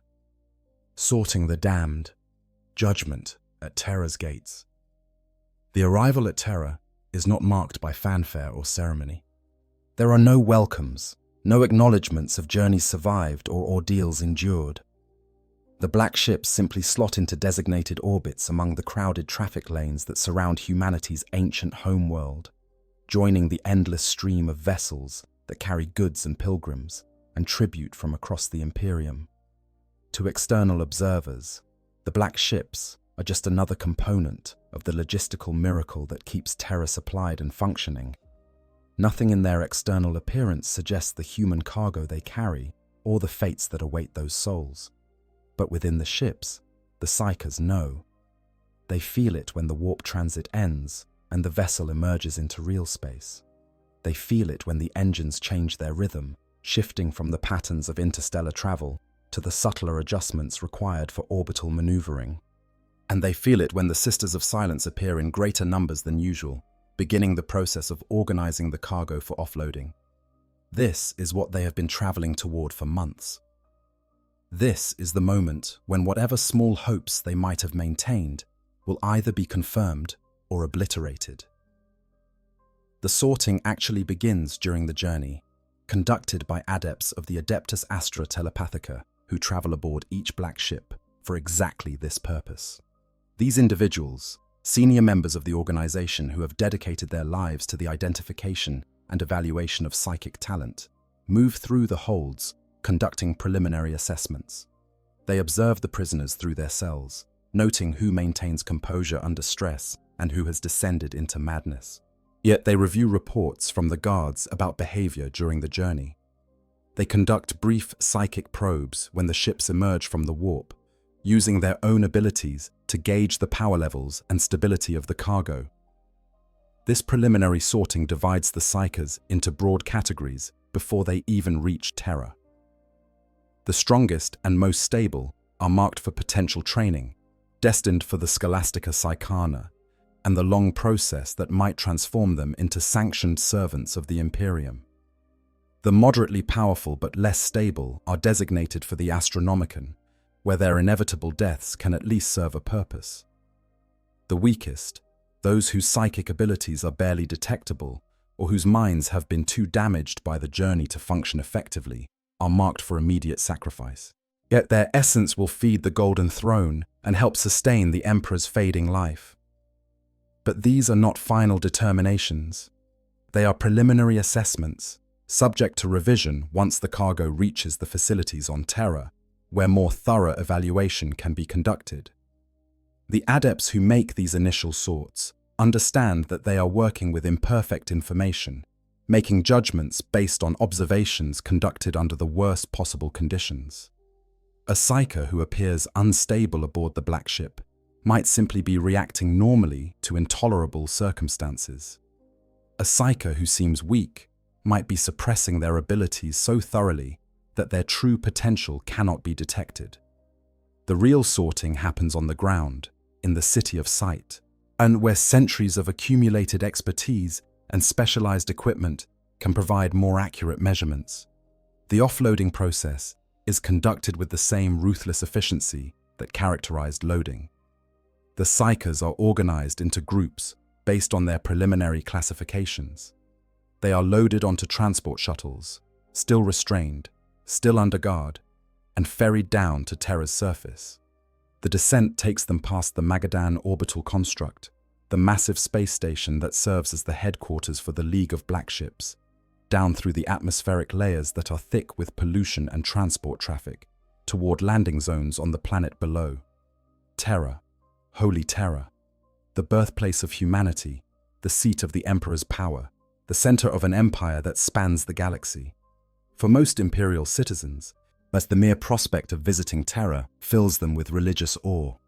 It is the destination of pilgrimages undertaken by billions, the goal toward which entire lives are oriented. But for the Psykers being transported down from the Black Ships, Terra is not a holy destination. It is a place of judgment and final disposition. Their view of the planet through the shuttle's reinforced viewports offers no comfort, only the sprawling reality of hive cities that stretch beyond any horizon, and the knowledge that somewhere down there, their fates will be sealed. The primary destination is the city of Sight, the vast complex that serves as the headquarters of the Adeptus Astra Telepathica. This structure, ancient beyond reckoning and expanded continuously throughout the millennia, is part fortress, part training ground, part monastery, part prison. Yet its architecture defies conventional description, incorporating elements from dozens of different periods and purposes layered atop each other like archaeological strata. Some sections date back to the Unification Wars or even earlier. Others were constructed during the Great Crusade. Still others represent modern additions, built to accommodate the ever-increasing numbers of Psykers who pass through its gates. The Psykers are unloaded at processing centers on the periphery of the complex, vast courtyards surrounded by walls that seem to stretch toward the smog-darkened sky. Here, the preliminary sorting is confirmed or revised through a series of tests conducted by senior adepts who specialize in psychic evaluation. These tests are not gentle. They are designed to push the Psykers to their limits, to reveal both the extent of their abilities and the strength of their mental defenses. A Psyker might be subjected to psychic assault, their mind probed by trained telepaths looking for weaknesses or corruption. They might be required to demonstrate their abilities despite exhaustion and fear, proving that they possess sufficient control to potentially be trained. They might be exposed to minor warp phenomena under controlled conditions, their reactions observed and catalogued. The testing process strips away whatever remained of dignity or privacy. The Psykers are examined physically, their bodies searched for mutations or signs of chaos taint. They are questioned extensively about their backgrounds, their families, the circumstances under which their abilities manifested. They are psychically scanned, their thoughts and memories sifted through by adepts looking for anything that might indicate corruption or instability. And through all of this, they must perform, must demonstrate that they are worth the resources required to train them, or at least that they will survive long enough to serve in the Astronomican choir. Those who fail these tests, who are deemed too weak or too unstable or too corrupted, are separated from the rest. They are transported to holding cells deep beneath the city of Sight, where they wait for final disposition. Some will be executed outright if evidence of chaos taint is discovered. Others will be fed to the Golden Throne, their psychic essence drained to help sustain the Emperor. The mechanics of this process are not widely known or discussed, but it is understood to be quick and final. Yet the Psykers simply cease to exist, their life force consumed in the service of the Imperium's greatest need. Those who pass the initial tests, but are not deemed suitable for training, are assigned to the Adeptus Astronomica. They are transported to the Forbidden Fortress, the massive structure built into what was once the Himalayan mountain range, where the Astronomicon is housed. Here, they will undergo a different kind of training, not to master their abilities, but to learn to surrender them completely. They will be indoctrinated into accepting their role as living fuel for the beacon that guides Imperial ships across the galaxy. They will be taught that their sacrifice is holy, that their deaths will serve the Emperor's purpose, that there is nobility in the ending that awaits them. The training for the Astronomicon is as much psychological conditioning as education. The Psykers must be brought to accept, even embrace, the fact that they will die in service. Some do this willingly, either through genuine faith or through the simple relief of having a defined purpose after months of uncertainty. Others resist, clinging to hope that some alternative might yet present itself. For these individuals, the conditioning becomes more intensive, more invasive. Their minds are reshaped through psychic influence, through pharmaceuticals, through constant repetition of liturgies that promise meaning in martyrdom. By the time they enter the chamber of the Astronomicon, most have been brought to a state of acceptance, if not quite enthusiasm, for their fate. The journey from the city of sight to the forbidden fortress is itself traumatic. The psychers are transported through corridors beneath Terra's surface, passages that stretch for kilometers through bedrock and ancient construction. They pass through checkpoints manned by Adeptus Custodes, those golden-armored demigods who serve as the Emperor's personal guard. They pass through chambers where the psychic pressure is so intense that some of them collapse, their minds overwhelmed by proximity to the Emperor's presence, even separated by kilometers of rock and shielding. And they arrive, finally, at the entrance to the Hollow Mountain, where they are received by the adepts of the Astronomica, who will oversee their final weeks or months of life. For those few psychers who pass the rigorous testing and are deemed suitable for training, as a different path opens. They are transported to the facilities of the Scholastica Sicana, the vast teaching institution dedicated to transforming raw psychic talent into disciplined and useful abilities. This is not a reprieve or a reward. The training is brutal, the failure rate high, the punishments for poor performance severe, but it offers something that the other two paths do not: the possibility, however slim, of survival and of maintaining some form of individual identity, even in service to the Imperium. The Scholastica Sicana divides its students into multiple tracks based on the type and strength of their abilities. Potential astropaths, those who show talent for telepathic communication across vast distances, are separated for specialized training that will culminate in the ritual of soul binding. This ritual, as conducted in the presence of the Emperor himself, or through machinery connected to him, will burn out their eyes and reshape their neural pathways, transforming them into living communication nodes, but granting them protection against demonic possession. The process is agonizing, and not all survive it. Those who do emerge forever changed, blind in the physical sense, but possessed of psychic vision that allows them to perceive the warp directly. Potential battle psychers, individuals whose abilities lean toward direct combat applications, undergo different training. They learn to weaponize their gifts, to channel psychic energy into destructive forces that can be deployed against the Imperium's enemies. They learn to shield their minds against corruption, to resist the temptations that the warp constantly offers. They learn to fight alongside normal soldiers, to coordinate their abilities with the tactics and strategies of the Astra Militarum or other imperial military forces. And they learn that failure in any of these areas will result not in remedial training, but in immediate execution, as a combat psyker who cannot maintain control is far too dangerous to allow to live. Some psychers show aptitude for more specialized roles. Diviners, whose visions of possible futures can provide strategic intelligence. Biomancers, whose understanding of flesh and bone allows them to serve as medics or to enhance the combat effectiveness of warriors. Technopaths, whose rare ability to interface with machine spirits makes them valuable to the Adeptus Mechanicus. Each of these specializations has its own training regimen, its own standards, on its own risks and requirements. But regardless of the specific track, all training at the Scholastica Sicana shares certain characteristics. It is designed to break down whatever personality and independence the psyker brought with them, and rebuild them as instruments of imperial will.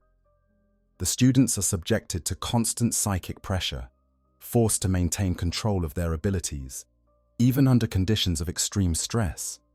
They are indoctrinated in imperial theology, taught to see their powers as both gift and curse, something to be used in the Emperor's service, but never for personal gain or satisfaction. They are isolated from normal human contact, kept separate from the broader population to prevent contamination, or the development of inappropriate relationships. The failure rate is staggering. While many students simply cannot develop sufficient control over their abilities, their minds too damaged by the journey aboard the black ships, or their willpower too weak to resist the constant temptations of the warp. These individuals are removed from the training programs and sent to join the Astronomican choir, or, if they are deemed too dangerous even for that, executed outright. Others master control, but are corrupted despite all safeguards, their minds touched by demonic influence during training exercises or meditative practices. These are killed immediately, their bodies burned, and their ashes scattered to prevent any possibility of their corruption spreading. Those few who successfully complete their training emerge as sanctioned psychers, individuals who bear the mark of imperial approval and can use their abilities in service to humanity. But this mark comes at a terrible price. They have been fundamentally changed by the process, stripped of large portions of their identity and autonomy, transformed into tools that happen to possess human-like consciousness. For those psychers selected to become astropaths, a different fate awaits. They are the ones deemed powerful enough to be useful, but requiring additional protection against the predations of the warp. Their minds must be strengthened, their souls girded against demonic influence, their connection to the Emperor made permanent and unbreakable. This is accomplished through the ritual of soul binding, and it is an experience that those who survive it describe as being unmade and remade in the crucible of divine fire. The ritual takes place in chambers deep within the imperial palace, so close to the golden throne that the emperor's psychic presence is overwhelming even to normal humans. The psychers are brought before these chambers in groups of 100, led through corridors that stretch for kilometers through the heart of humanity's holiest site. They pass by Adeptus Custodes, standing silent guard, their golden armor reflecting the dim lighting in ways that seem almost liquid.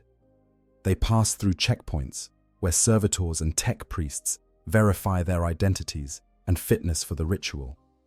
And they arrive finally at the entrance to a vast hall whose dimensions seem to shift and blur when viewed directly, as if the space itself cannot quite decide how large it wants to be.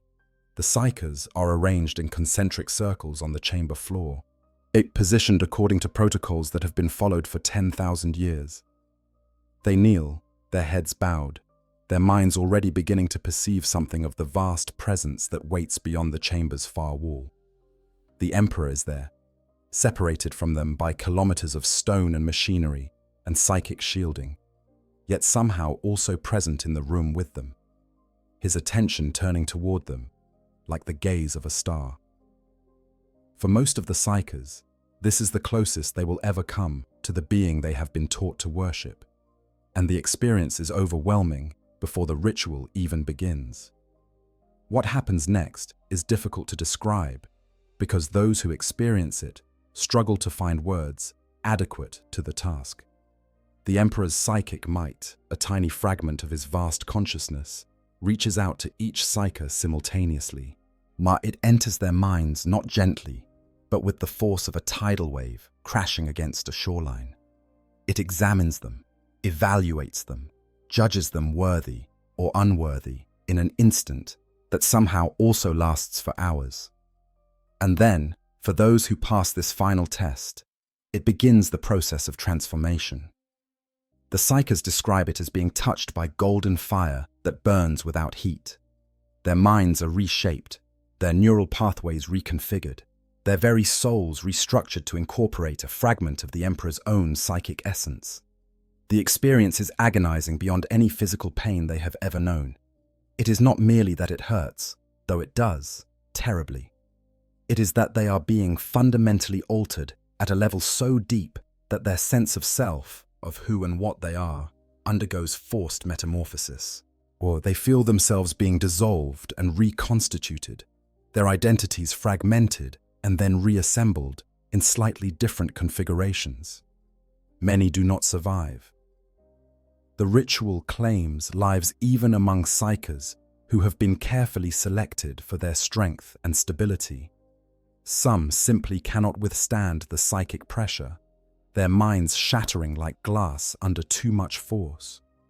Others are found unworthy during the Emperor's examination, some flaw or weakness revealed that makes them unsuitable for his purpose. These psykers die instantly, their souls consumed in the ritual's fire, their bodies collapsing as empty husks. The survivors must continue kneeling beside the dead, must maintain their concentration and composure even as they watch their fellows perish. Us must endure their own agony while knowing that at any moment they too might fail and join the corpses. The physical effects manifest during the ritual itself. The psyker's eyes burn, the light of the Emperor's presence too intense for mortal organs to withstand even at such remove. The eyes do not merely go blind, they are destroyed, the tissue cooking and liquefying, leaving empty sockets that weep blood and clear fluid. Some psykers lose other senses as well. Their eardrums rupture, their olfactory nerves burn out, their sense of touch becomes deadened, the neural pathways damaged by the psychic overload.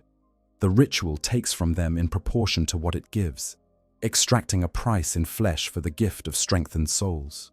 But those who survive, those who endure the agony and emerge on the other side of the transformation, they are changed in fundamental ways. They are bound to the Emperor now, their souls linked to his through connections that will persist until their deaths. This bond protects them from demonic possession in ways that normal mental discipline cannot match. When entities from the warp attempt to influence or corrupt an astropath, they encounter not merely the astropath's will, but an echo of the Emperor's own presence, a psychic signature that marks the astropath as under his protection. Demons find it difficult or impossible to gain purchase on minds that have been touched by the Emperor's fire. The astropaths also gain enhanced abilities, their psychic powers strengthened and refined by the ritual.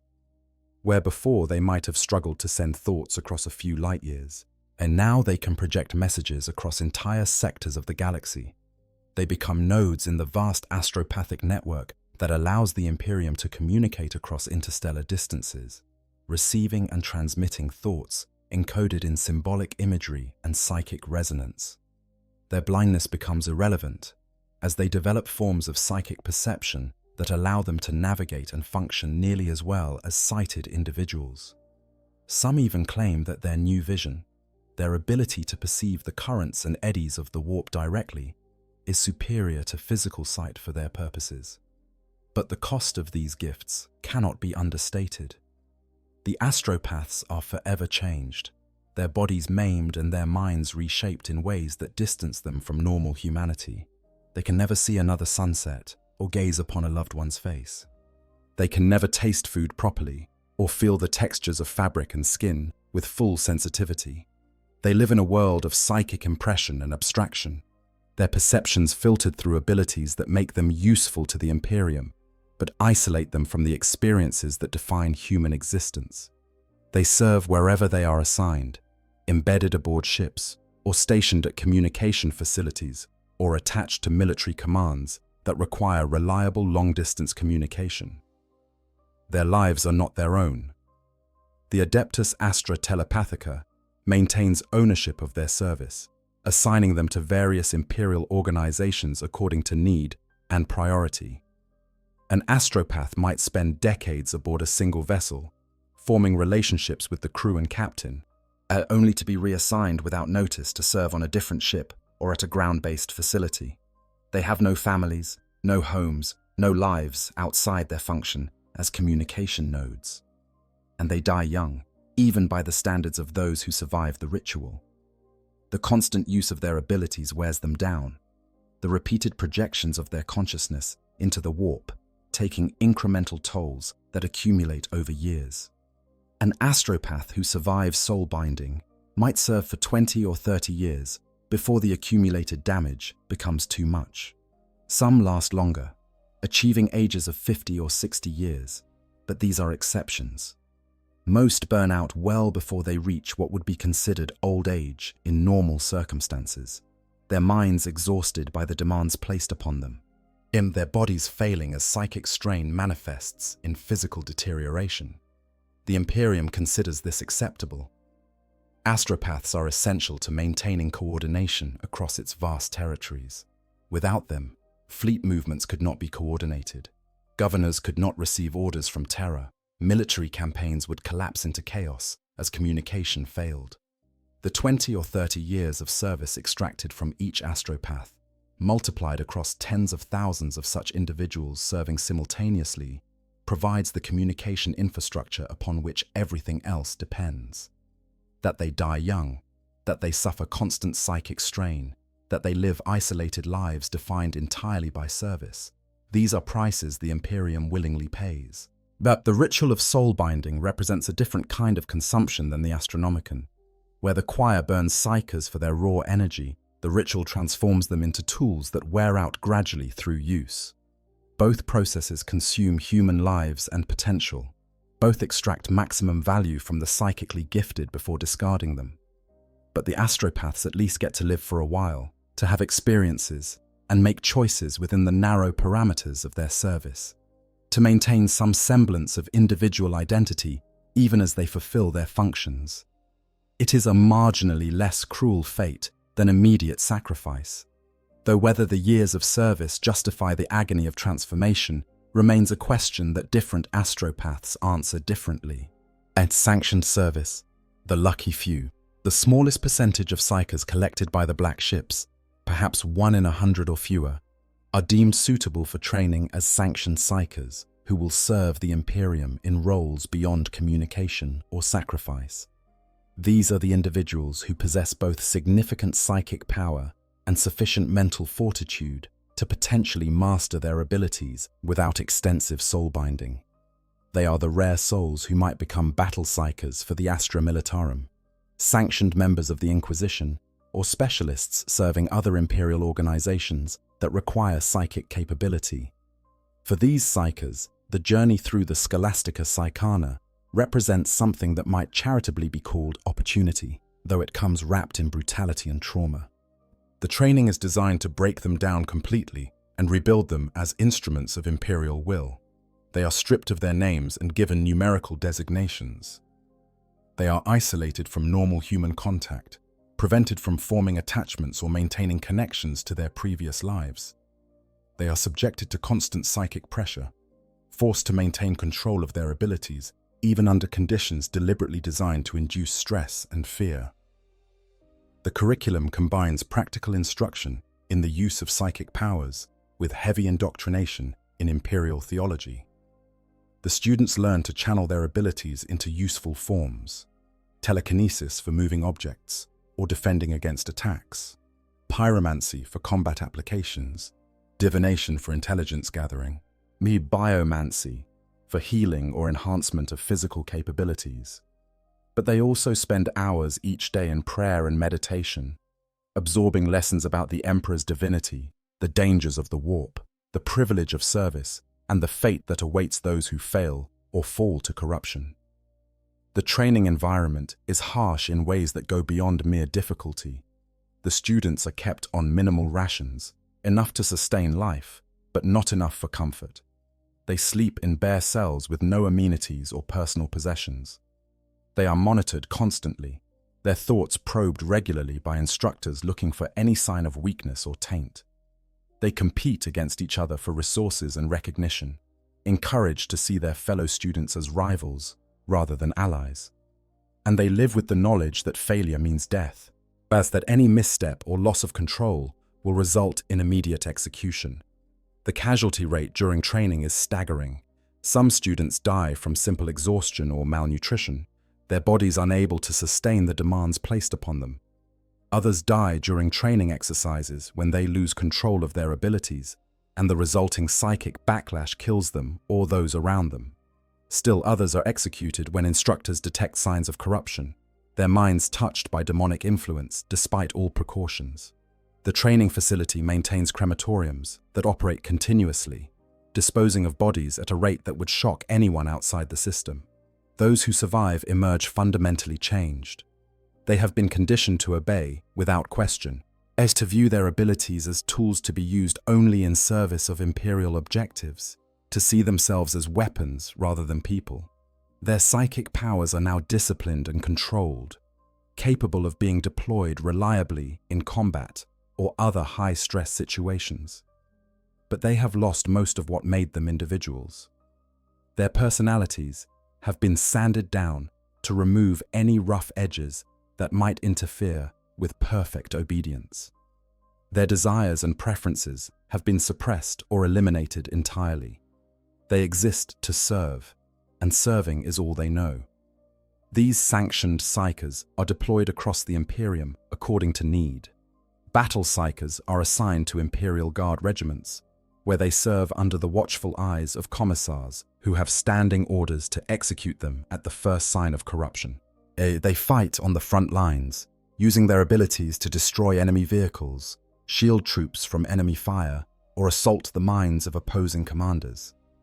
They are simultaneously valuable assets and terrible risks, their presence potentially decisive in battle, but always carrying the danger that they might lose control and become threats to their own side. Other sanctioned psykers are recruited by the Inquisition, becoming acolytes who serve inquisitors directly. These individuals often have more autonomy than battle psykers, as the Inquisition values initiative and independent thought in its servants. But they also face greater scrutiny, subjected to constant evaluation to ensure they remain uncorrupted. An inquisitorial psyker who shows signs of taint will be eliminated without hesitation or ceremony. Their service record irrelevant compared to the threat they pose.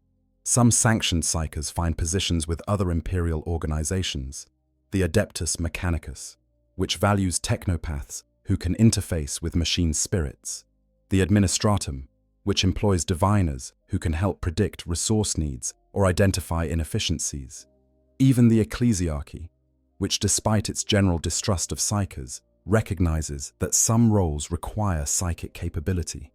These positions often provide the closest thing to normal lives that sanctioned psykers can experience, though they remain under constant supervision and can be recalled or executed if circumstances change. The irony is that these sanctioned psykers, the ones who managed to survive the black ships and the sorting and the training, are the ones who demonstrated sufficient power and control to be deemed useful, often envy those who died earlier in the process. They must live with the trauma of everything they experienced, must perform their functions, knowing that a single mistake could result in execution, must endure the distrust and fear of those they serve alongside. They have been granted the gift of survival, but survival in the Imperium often feels more like curse than blessing, and they die eventually, either in service or when they are no longer useful. Battle psykers have short life expectancies, measured in months or a few years at most. The constant use of their abilities in combat situations wears them down rapidly. Inquisitorial psykers last longer if they are fortunate, but many die violently when their investigations lead them into dangerous situations. Whilst those in less hazardous positions might survive into middle age, but they are always one evaluation away from execution, one suspected taint away from the pyre. The three fates that await psykers collected by the black ships, immediate sacrifice to the Astronomicon or Golden Throne, transformation through soul binding, or training as sanctioned psykers, all share fundamental characteristics. All involve the complete erasure of the psyker's autonomy and previous identity. All extract maximum value from psychic abilities before eventual death or burnout. All operate on the assumption that psykers exist to serve imperial needs rather than to live lives of their own choosing. The differences are merely in the timeline and the specific form that consumption takes. This is the reality that the black ships feed. As they deliver millions of psykers annually to Terra, and Terra processes those millions into the various forms of service that the Imperium requires. The machinery is efficient, ruthlessly so, extracting every possible ounce of utility before discarding what remains.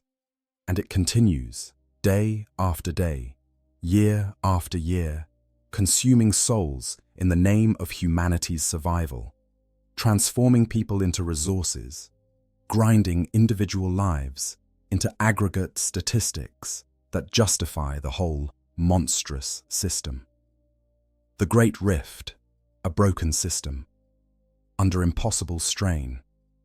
In the closing years of the 41st millennium, the already strained system of the Black Ships faced a catastrophe that threatened to destroy it entirely. The formation of the Great Rift, that massive tear in reality known formally as the Cicatrix Maledictum, did more than simply divide the Imperium in half. It disrupted the carefully planned routes that the Black Ships had followed for millennia, made warp travel even more dangerous than usual, and triggered a massive increase in the rate of psyker births across the galaxy. The tithe system, already operating at the edge of sustainability, found itself completely overwhelmed. The Great Rift stretches across the galaxy from the Eye of Terror in the galactic west to the Hadex anomaly in the east, a wound in reality so vast that it can be seen from almost any inhabited system as a scar across the night sky.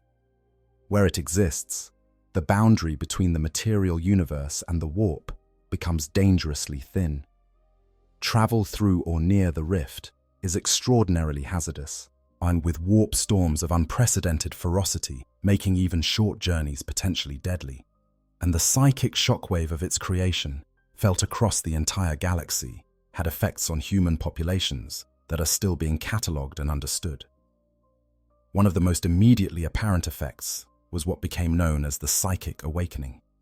The rate at which humans manifested psychic abilities increased dramatically, perhaps doubling or even tripling compared to pre-rift levels.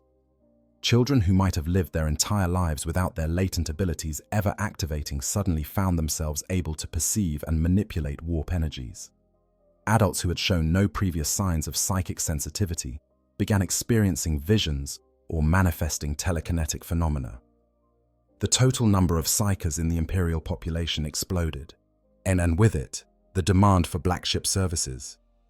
But the Black Ships themselves were struggling simply to maintain their previous operational tempo. The routes that had been carefully optimized over millennia were now impassable or too dangerous to risk. Ships that attempted to follow their traditional circuits found themselves lost in warp storms or attacked by demonic entities that manifested with unprecedented frequency. Many vessels simply disappeared, their fates unknown, their cargoes presumably lost to the terrors of the Imperium. The fleet, already large but spread thin across 1 million worlds, found its effective capacity reduced by perhaps a third as ships were destroyed or forced to abandon routes that had become too perilous. The result was predictable and catastrophic. At worlds that had not seen a Black Ship in a century, now went 2 centuries or more without collection. The Sanctum Psychana facilities on these planets, designed to hold perhaps a few hundred psykers between tithes, found themselves struggling to contain thousands or tens of thousands. Planetary governors, facing the impossible task of maintaining order while their populations of untrained psykers grew exponentially, began implementing increasingly desperate measures. Some worlds constructed new holding facilities, converting prisons or military installations into makeshift containment centers.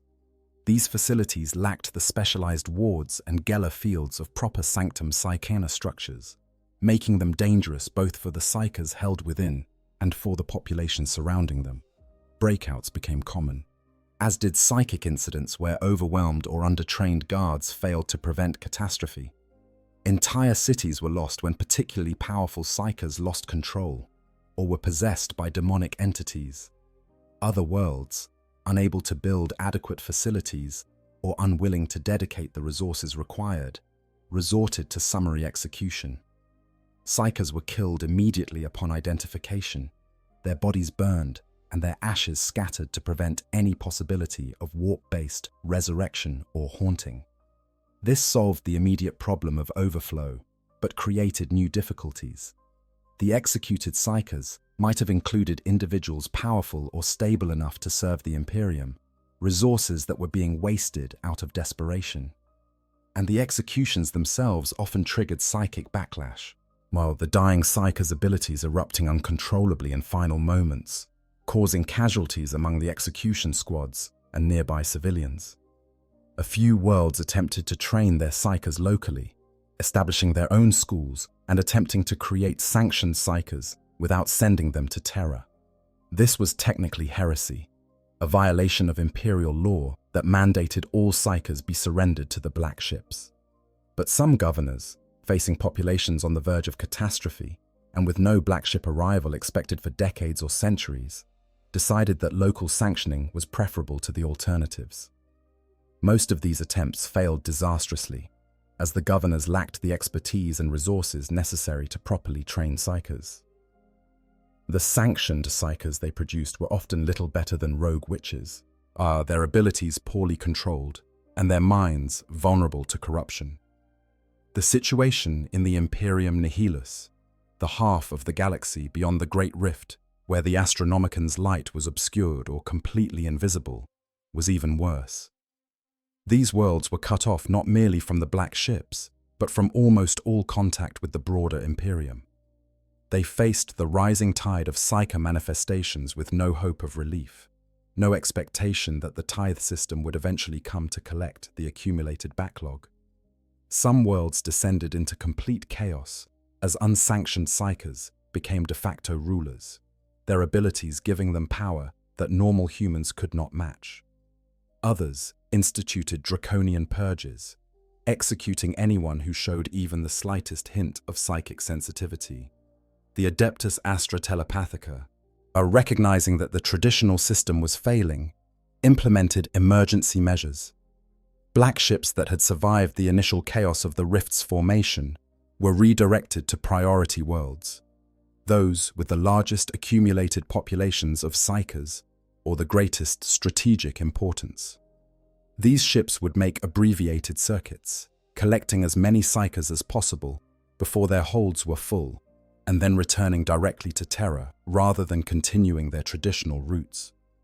The ships would then be turned around immediately, sent out again to different worlds, operating at a tempo that was unsustainable over the long term, but necessary in crisis. New ships were commissioned from every Forge world that retained the capability to build them, as though the arcane knowledge required to construct proper black ships was rare and closely guarded. Some of these new vessels were built to lower standards, lacking the full complement of wards and specialized systems that made traditional black ships so effective. They were more dangerous to operate, both for their crews and their cargoes, but they added capacity to a fleet that desperately needed it. The Sisters of Silence, recently restored to prominence under Guilliman's orders, became even more essential to the operation of the black ships. Their null fields, always valuable, now represented the difference between a functioning transport and a disaster waiting to happen. Ships crewed by Sisters of Silence could safely carry larger cargoes and transit more dangerous routes than those relying on conventional guards. The Sisterhood recruited aggressively, seeking out blanks wherever they could be found, training them as quickly as possible, and deploying them aboard the black ships with minimal ceremony. But perhaps the most significant adaptation was the creation of the Flights of Crows, special formations of black ships that operated in conjunction with the Indomitus Crusade. As Guilliman's massive military offensive pushed through territory that had been cut off or lost to chaos, the black ships followed in its wake. They descended upon newly reconquered worlds like carrion birds, reaping harvests that had accumulated over decades or even centuries of isolation. These collections were brutal in their efficiency. The black ships would arrive at a world within days or weeks of its reconquest, while the population was still traumatized and compliant. The Sisters of Silence would fan out with psi-hounds and specialized detection equipment, hunting down every psyker they could find. The local authorities, often newly installed by the Crusade forces and desperate to prove their loyalty, would cooperate fully, surrendering psykers they had been hiding or protecting. Entire generations of psychically gifted individuals would be swept up in a matter of weeks. The cargoes collected by the Flights of Crows were enormous, sometimes numbering in the tens of thousands from a single world. The black ships' holds would be packed beyond their designed capacity, psykers crammed into every available space. The conditions aboard these vessels were even worse than usual, the overcrowding creating situations where disease and violence flourished. But the ships sailed on, delivering their massive cargoes to Terra, where the processing facilities struggled to handle the influx. The Great Rift forced the Imperium to confront the fundamental unsustainability of its psyker management system. The tithe had always been barely adequate, collecting just enough psykers to meet the Imperium's needs while leaving little margin for disruption or increased demand. The Rift shattered that delicate balance, simultaneously increasing the supply of psykers who needed to be collected and decreasing the capacity to collect them. The result was a system in crisis, improvising solutions that created new problems even as they addressed immediate emergencies. And the crisis continues. Even years after the Rift's formation, even with new ships commissioned and routes re-established where possible, and the backlog of uncollected psykers across the Imperium numbers in the millions. Worlds that should have been visited years ago still wait for black ships that may not arrive for decades more. The Sanctum Psychana facilities continue to overflow, the makeshift solutions continue to fail, and the death toll from psychic incidents continues to climb. The Imperium's response has been to extract even more from the psykers it does manage to collect.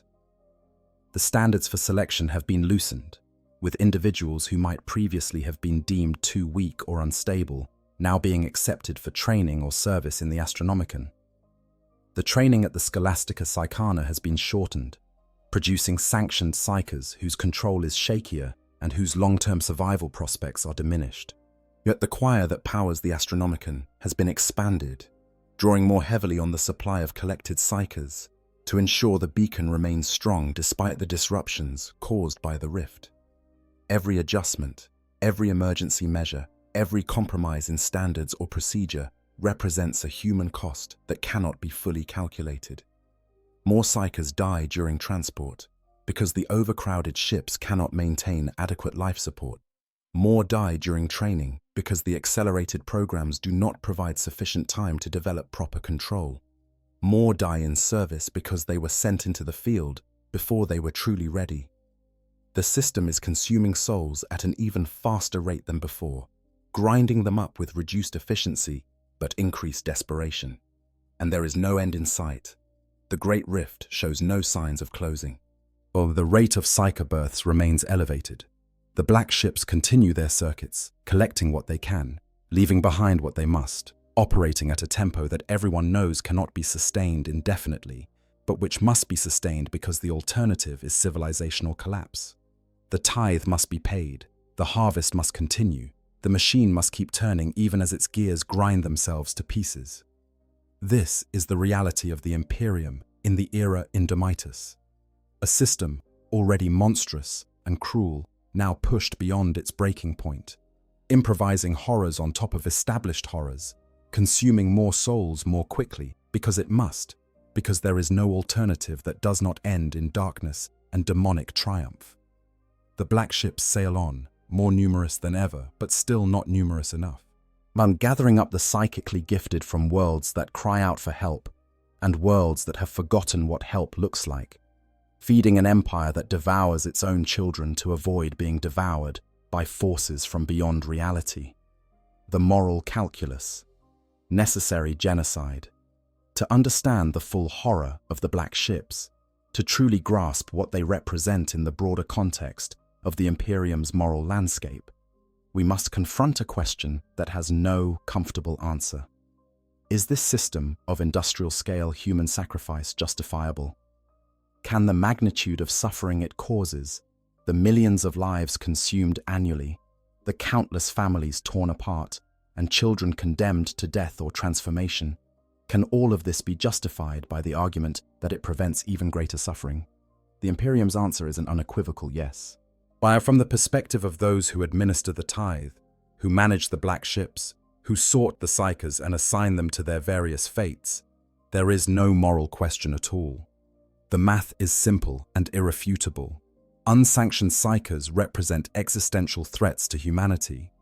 A single uncontrolled psyker can kill dozens or hundreds through loss of control. A possessed psyker can slaughter thousands before being stopped. A demonic incursion triggered by a psyker gateway can consume entire worlds, transforming populations numbered in billions into playthings for entities that should not exist. The historical evidence supports this calculus. During the Age of Strife, When humanity lacked the centralized authority and infrastructure to manage its psyker population, countless worlds fell to exactly these kinds of catastrophes. Now, civilizations that had endured for millennia were destroyed in days when psykers became gateways for demonic invasion. Entire sectors of space became uninhabitable as the warp bled through into reality, creating regions where physics itself became unreliable and madness reigned supreme. Humanity nearly went extinct, not from xenos aggression or resource depletion, but from its own psychically gifted children, who became the instruments of forces that hungered for mortal souls. The Emperor recognized this threat and created the tithe system to address it. His calculus was brutal, but from a certain perspective, difficult to argue with. Better to sacrifice millions than to risk billions.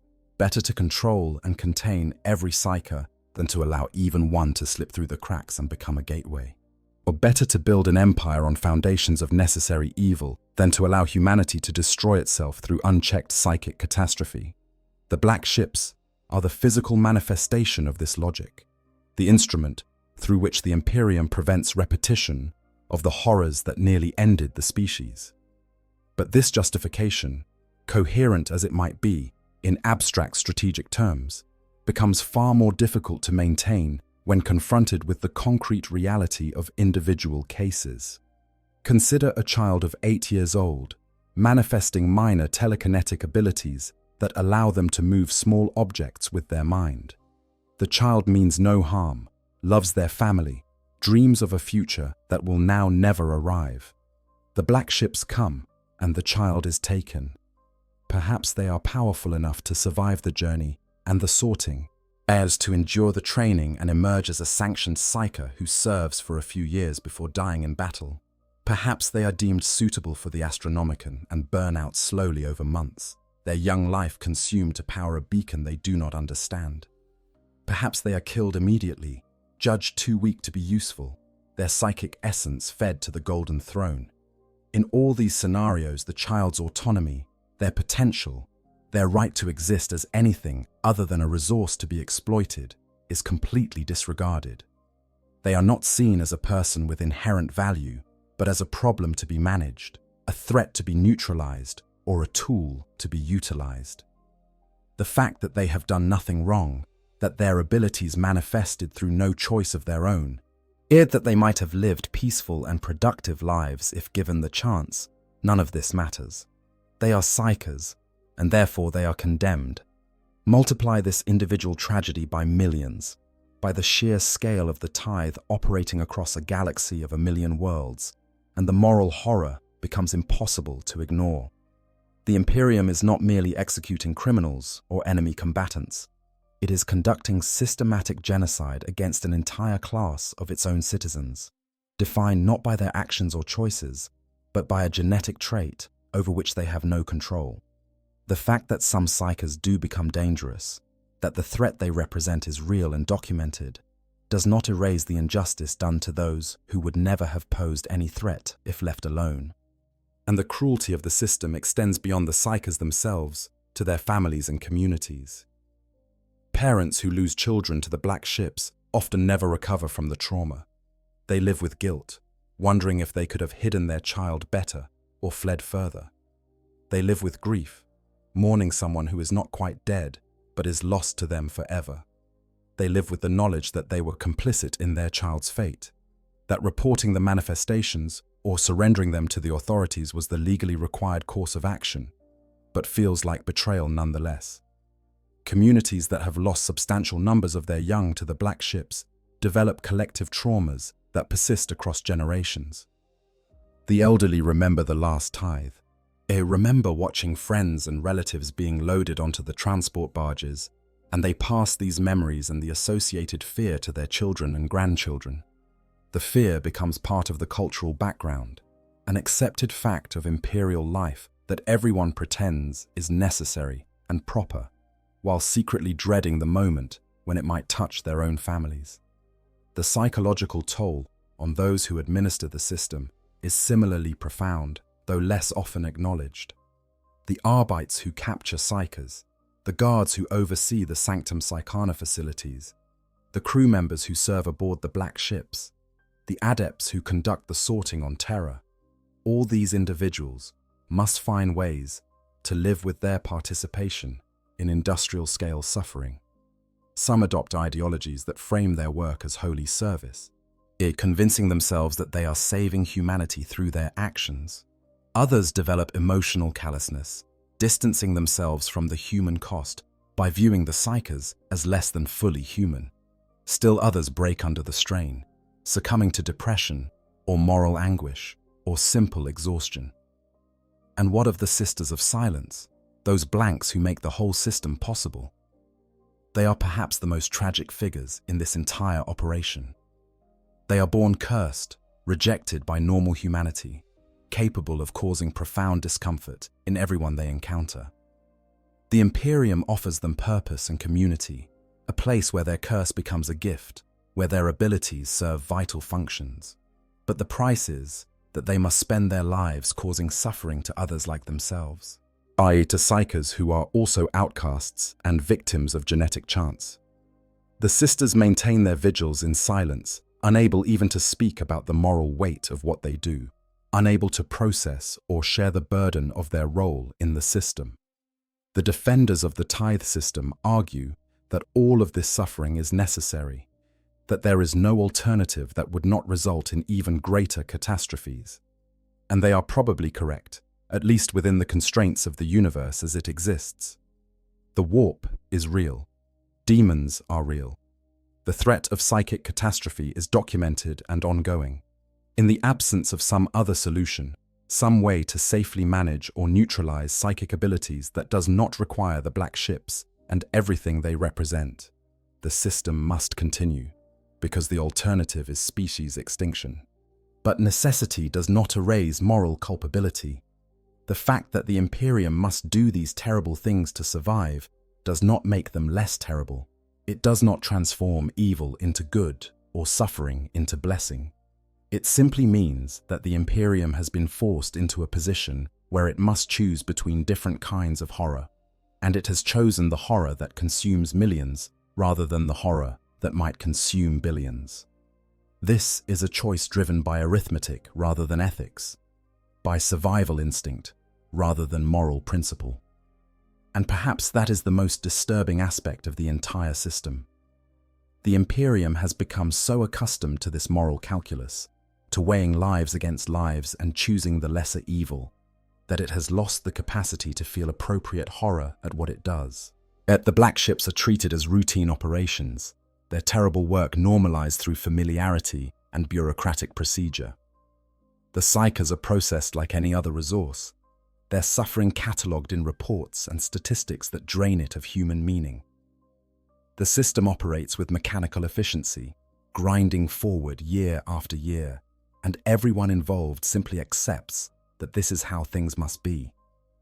There is no solution to this moral dilemma within the framework of the Imperium as it currently exists. The tithe cannot be ended without catastrophic consequences. The suffering cannot be meaningfully reduced without compromising the system's effectiveness. The best that can be achieved is marginal improvements in efficiency or slight reductions in waste, changes that might save a few thousand lives out of millions condemned, but which do nothing to address the fundamental horror of what is being done. So the black ships continue to sail. The psychers continue to be collected, sorted, consumed. The families continue to grieve. The system continues to function. And the Imperium endures, built on foundations of suffering so vast that most of its citizens cannot comprehend it, sustained by sacrifices that would break civilizations less committed to survival at any cost. This is the moral reality of the Imperium. It is willing to commit atrocities on an industrial scale if that is what survival requires. It will sacrifice millions of its own children without hesitation or remorse if the alternative is to risk the species. It has made peace with being monstrous because the universe it inhabits offers no other path to continued existence. And the black ships, more than any other single element of imperial infrastructure, embody this terrible compromise between survival and ethics, this choice to become evil in the hope of preventing something worse. Conclusion. The Eternal Circuit. In the void between the stars, a black ship completes another circuit. Its holds, which departed Terra empty months ago, are now packed with thousands of psychers collected from a dozen worlds along its route. The ship turns toward home, toward Holy Terra, where its cargo will be offloaded and sorted and consumed according to the Imperium's needs. And even as this ship begins its return journey, dozens of others are following their own circuits, gathering their own cargoes, perpetuating a system that has operated without substantial change for 10,000 years. The black ships are eternal in a way that few imperial institutions can claim. Governments rise and fall, military doctrines evolve, technologies are lost and rediscovered. But the black ships sail on, unchanged in fundamental purpose, even as individual vessels are destroyed and replaced. Even as the galaxy around them descends into ever greater chaos, they are constants in a universe of variables, fixed points in a civilization that is otherwise characterized by slow decay and desperate improvisation. Their persistence speaks to the depth of the problem they were created to address. Psychers are not a temporary challenge that might be solved through innovation or force of arms. They are a permanent feature of human evolution, as a mutation that has become increasingly common with each passing generation. As long as humans are born with connections to the warp, as long as those connections make them simultaneously valuable and dangerous, the need for some system to manage them will exist, and that system, whatever form it takes, will necessarily involve sacrifice and suffering on scales that defy easy comprehension. The Imperium has chosen its system, and it is the black ships. It has committed itself to this path with absolute thoroughness, building massive infrastructure to support it, dedicating enormous resources to maintaining it, accepting the moral costs because the alternative is unacceptable. And now, 10 millennia after the first black ships began their circuits, the system has become so deeply embedded in Imperial society that imagining alternatives feels almost impossible. The black ships are simply a fact of life, like the Astronomicon, or the Emperor's internment upon the Golden Throne, things that have always been, and presumably always will be. But facts are not the same as inevitabilities. The black ships exist because choices were made, first by the Emperor, and subsequently by the countless administrators and adepts who have maintained the system he created. Different choices, different priorities, different evaluations of risk and value might have produced different systems with different costs, that those alternative systems were never seriously pursued, that the Imperium committed itself to this particular solution and has shown no interest in revisiting that commitment. It tells us something important about Imperial culture and values. The Imperium is willing to sacrifice its own people, in vast numbers and with systematic efficiency, to maintain its grip on the galaxy. It will transform children into fuel for its machines, will break families to gather resources, will condemn millions to deaths that serve purposes they may not understand or agree with. And it will do all of this without apology or apparent regret, because it has convinced itself that these actions are necessary for species survival. Whether this conviction is accurate, whether the threat truly requires measures this extreme, is almost irrelevant. The Imperium believes it to be true, and it acts accordingly. The black ships are thus more than just transport vessels or components of psychic infrastructure, as they are symbols of everything the Imperium has become, every compromise it has made, every line it has crossed in the name of survival. They represent the Imperium's willingness to do absolutely anything, to inflict any suffering and accept any moral cost, if it believes such actions will preserve humanity's existence. They are the logical conclusion of a philosophy that places species survival above all other considerations, including justice, mercy, or individual human dignity. And they will continue. There is no sign that the system will change, no indication that the Imperium has any intention of revisiting the fundamental assumptions that underlie the tithe. The Great Rift has made the situation worse, but it has not prompted any serious examination of alternatives.